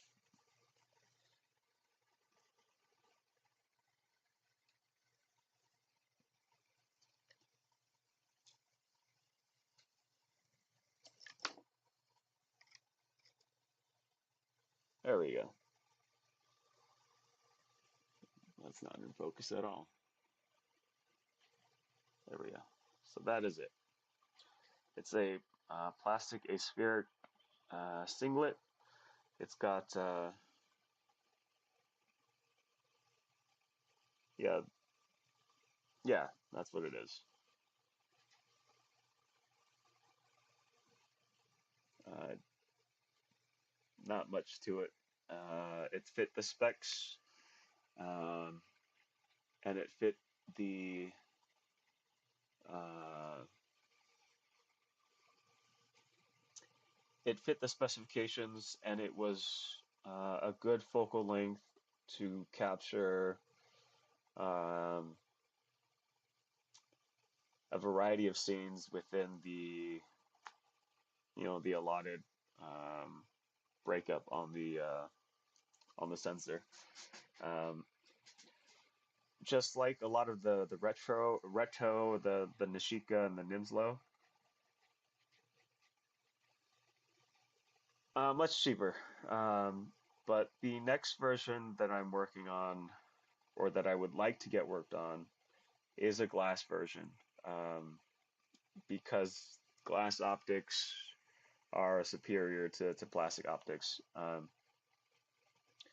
These plastic aspherics, they act just like the Nishika and the Nimslo. Um, with a flash, the images are much crisper, much sharper.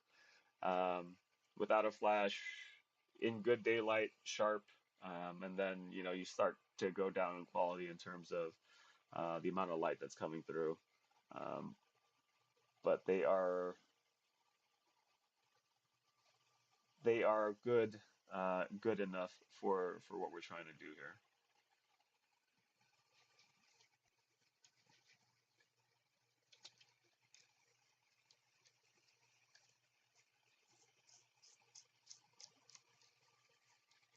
I I reached out to Lomography, which is the company that I would like to work with to get glass optics, because they are, in my opinion, probably one of the best art lens makers, if not overpriced. But um, they have a lot of good. They Their history is experimental photography, and that's where I kind of clash this lens. It's a experimental art style lens, um, and I think if there's anybody who would take interest in making a glass version, it'd definitely be Lomography.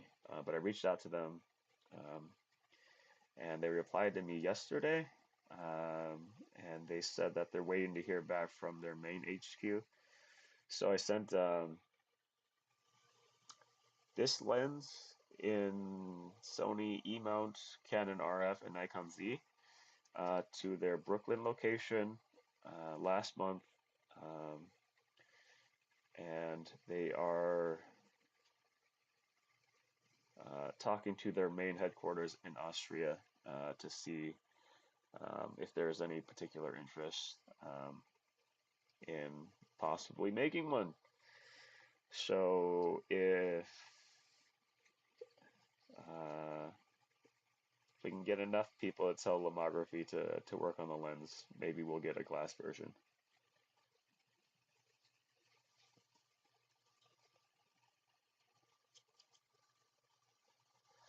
And that's essentially where I want to be with it, right?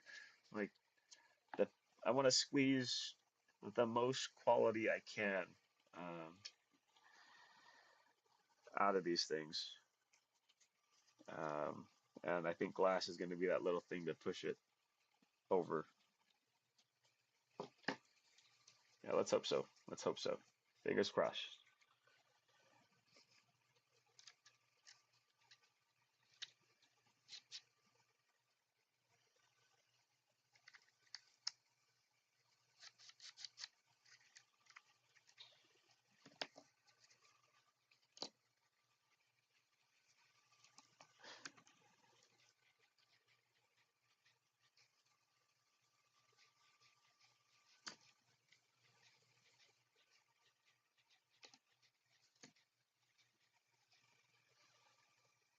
I think it would be a lomography thing.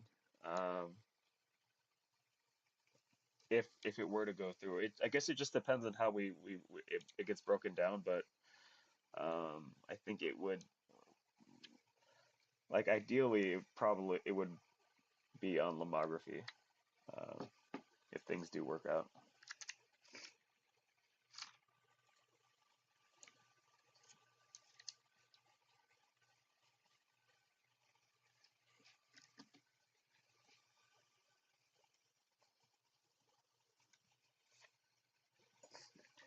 Oh, I'm sorry, I didn't ask. Um, I guess where are you guys from? What kind of photography do you do? And if you have a website, can you link it in the chat? Um, I always like looking at people's work who are better than I am. If you guys want to, if not, totally fine.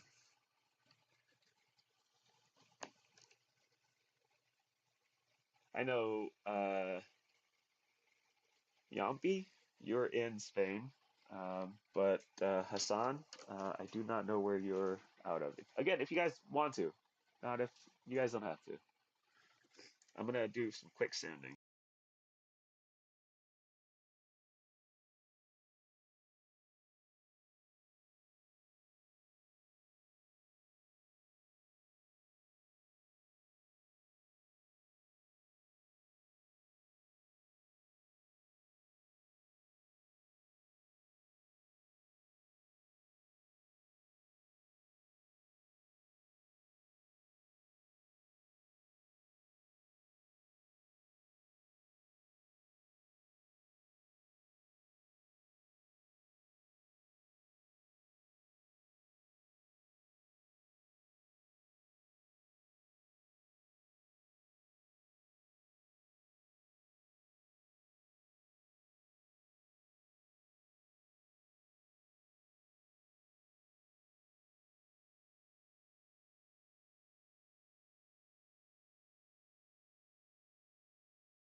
Ah, gotcha, gotcha.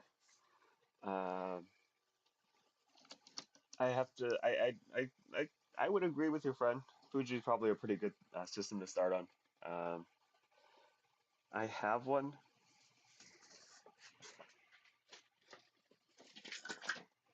this guy. It's a very early model. It's the Fuji XE1, but I attached a Yashica. If you're familiar with the old Electro 35s, this is the lens that they used on it, which is what I did. I like the film emulations. If you do get into Fuji, though, I would suggest using Capture One.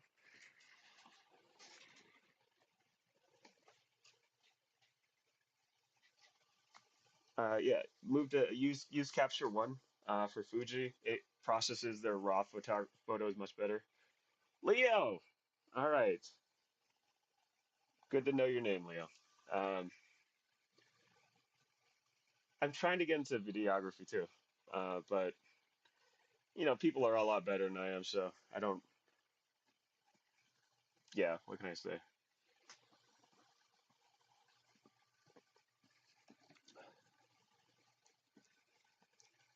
Um, would you mind sharing your portfolio, Leo? Again, if you don't want to, totally cool.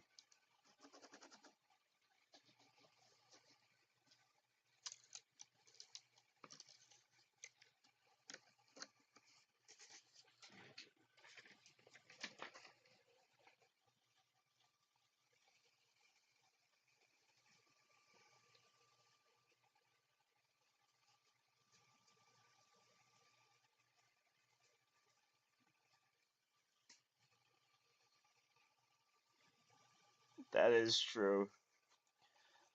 I've got to stop being so afraid of talking to people and putting myself out there.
I'd be curious too. I don't know who who would be interested in that, but um, I definitely think there are folks interested in the behind the scenes stuff. Um, I I ha- I had to do this because I needed to be as transparent as possible um, with making these because I like honestly nobody knows who I am, right? It's like this guy said he's gonna make us stuff, but how do I know he's gonna make it?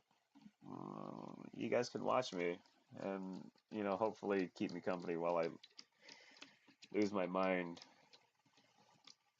But I think there is a space for it. With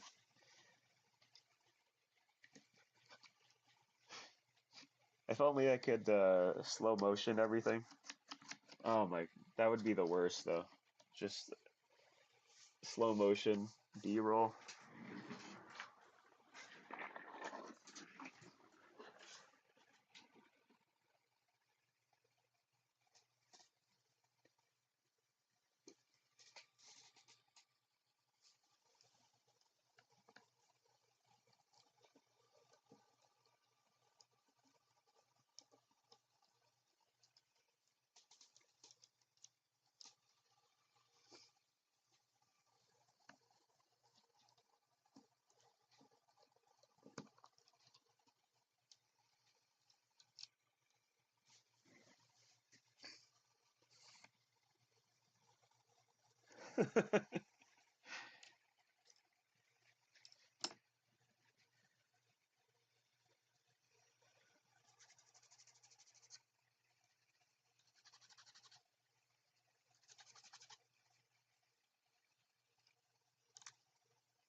Come on, there we go.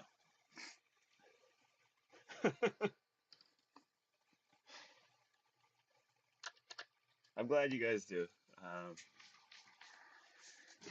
I always hate feeling like that snake oil salesman, you know?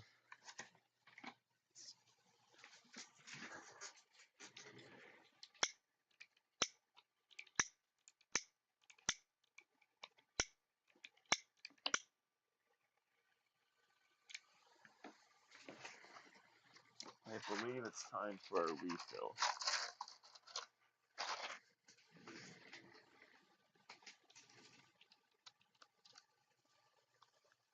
Oh, yeah, so on this guy here, um, I need to actually solder the joints, um, or melt the joints so everything stays together, but it's just while I'm batching everything, everything kind of stays loose until I'm confident about it. But I'm gonna move this out of the way because I need to do a refill on the lighter. Um, it took me the longest time to find a nozzle that properly fit this Braun Mach 2. Uh, if you guys weren't here for my spiel on it earlier, Braun Mach 2 is designed by Dietrich Rams for Braun, um, and I am a fan of Dieter Rams. His stuff is like so iconic for uh, minimalist design, Scandinavian design. Um, let's see what that is. Off. And then purge.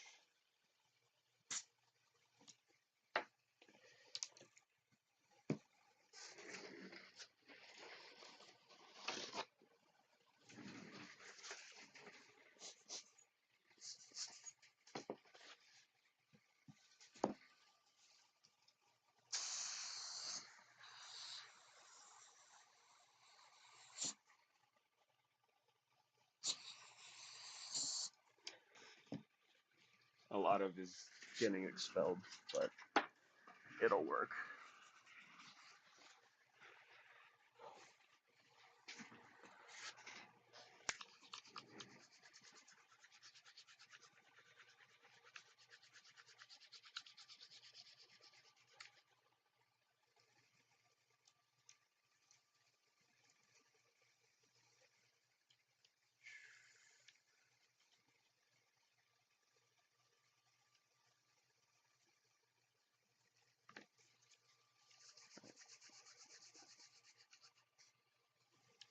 There we go. Back to normal.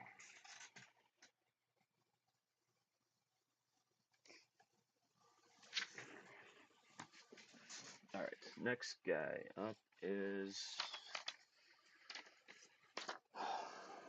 Sony E-mount. Perfect.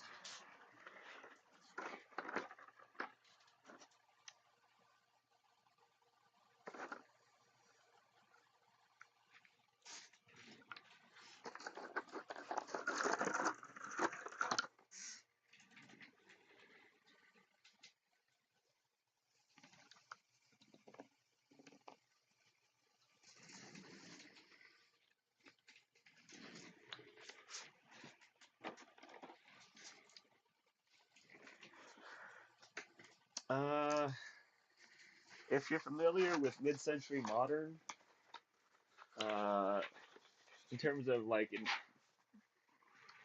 uh, furniture design, mid-century modern is what gets me. I think the most iconic one from there is the Eames lounge chair. Uh,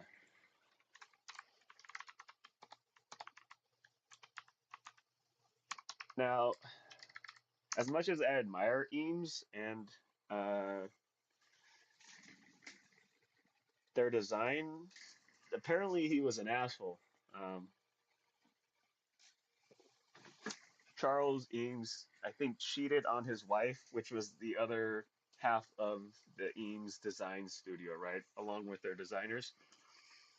But turns out a lot of people that I admire are assholes.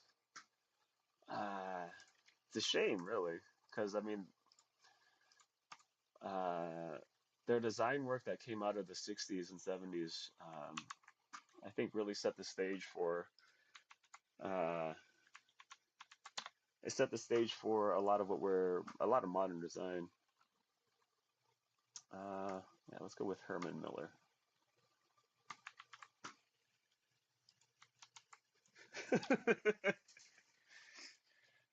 So this is the classic Eames chair. This guy here,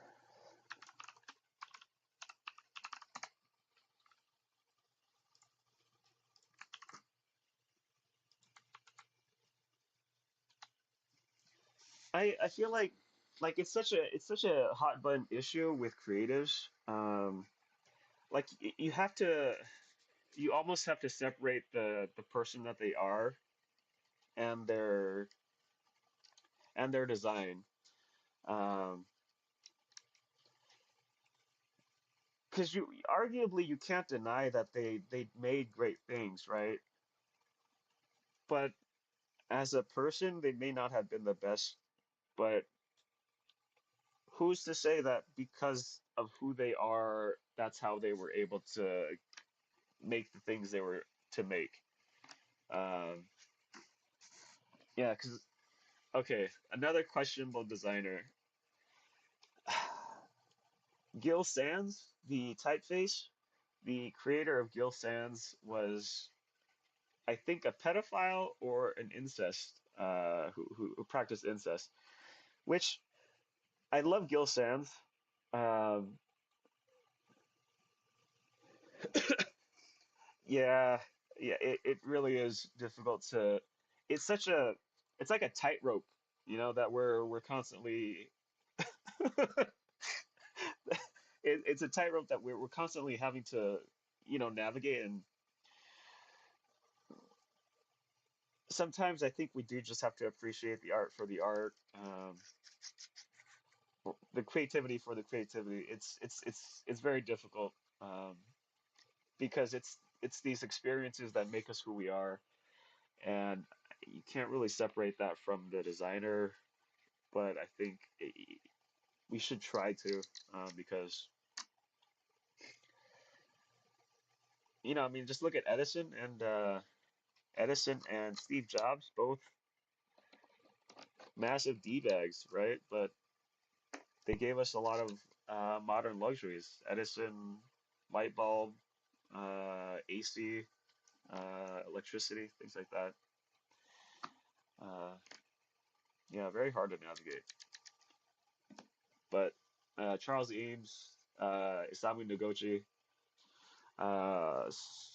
Oh, and lastly, one of my favorite designers, architecturally and for like furniture, this guy here.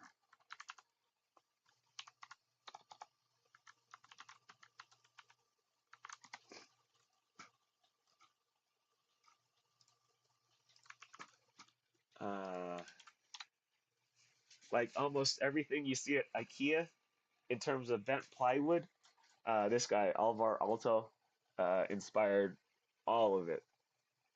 And I mean all of it, right? They were in such a space with new technology that like they literally laid the groundwork for all of modern design, which I mean you can't really say that these days because,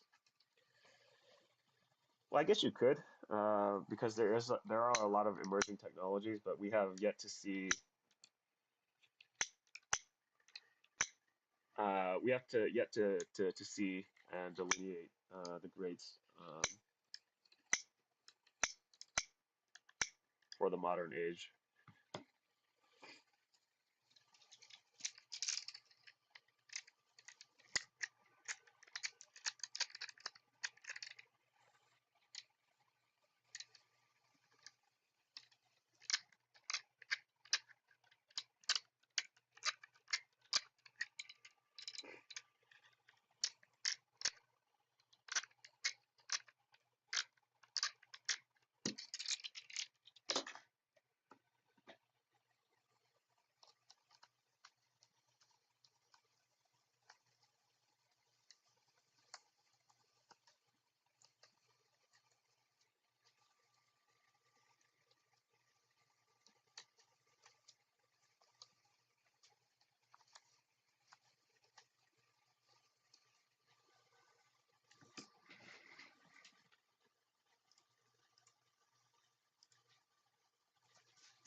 Oh man, I'm sorry for keeping you up. Yeah, if you, I've got Instagram, which is like the only other thing I have, which is just that. It's mainly photography stuff, but it's kind of on the back burner until I finish this. I will catch you in the next one, Hussein. I appreciate you stopping by.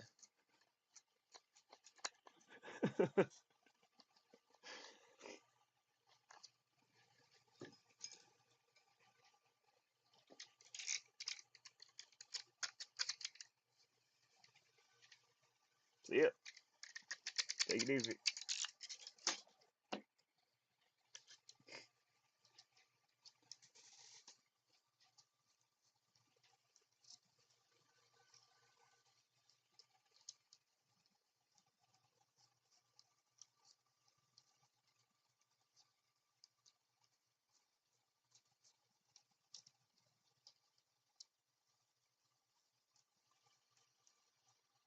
Oof.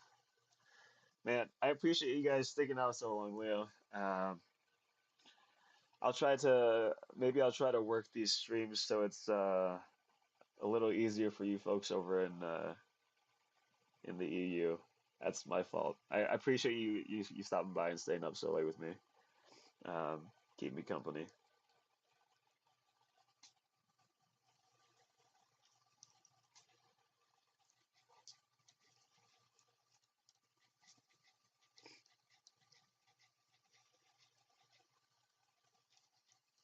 It was nice talking to you too, man. Um, please do stop by again, and try to work on the time. I'll try to push it back or forward. We'll see.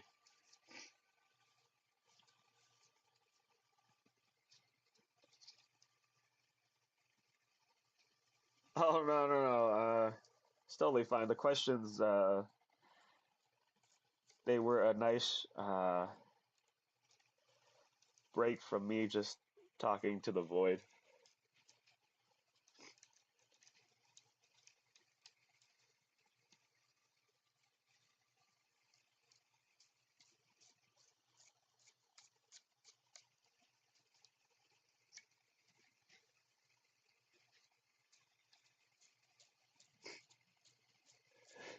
Yep,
perfect.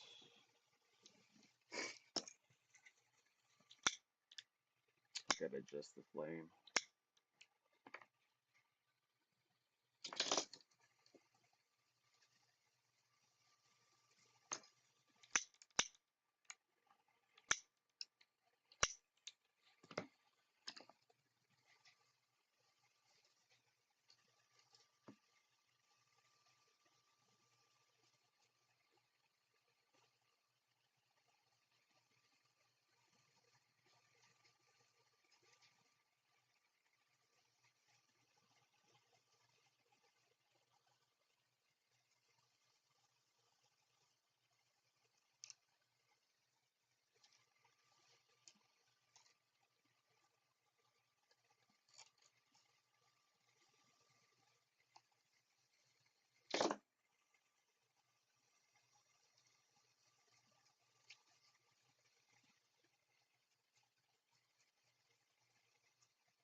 Oh boy, let's see what's going on.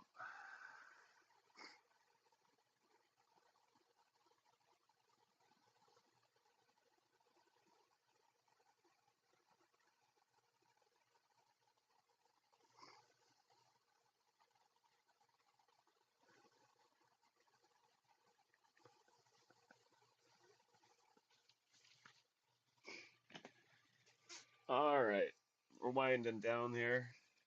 Um, so, I appreciate you guys for stopping by. I might be talking to the void right now, but I appreciate you guys watching. Appreciate you guys stopping by. Next week, I'll just be continuing with the assembly. If there's anything like really important to talk about, I guess I'll talk about it then. But I don't really see anything upcoming that need to be talked about. I'll I'll I'll I'll create a list of resources for FreeCAD if you guys are interested in learning about that. Because I'll be have finished watching the videos for it.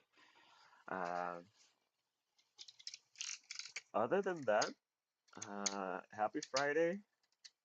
I appreciate you guys for stopping by, and I will catch you guys in the next one. Is it okay if I end a little bit early? 5 minutes early? I came in 5 minutes early. Is it okay if I end 5 minutes? Is that okay? All right. See you guys. Appreciate it.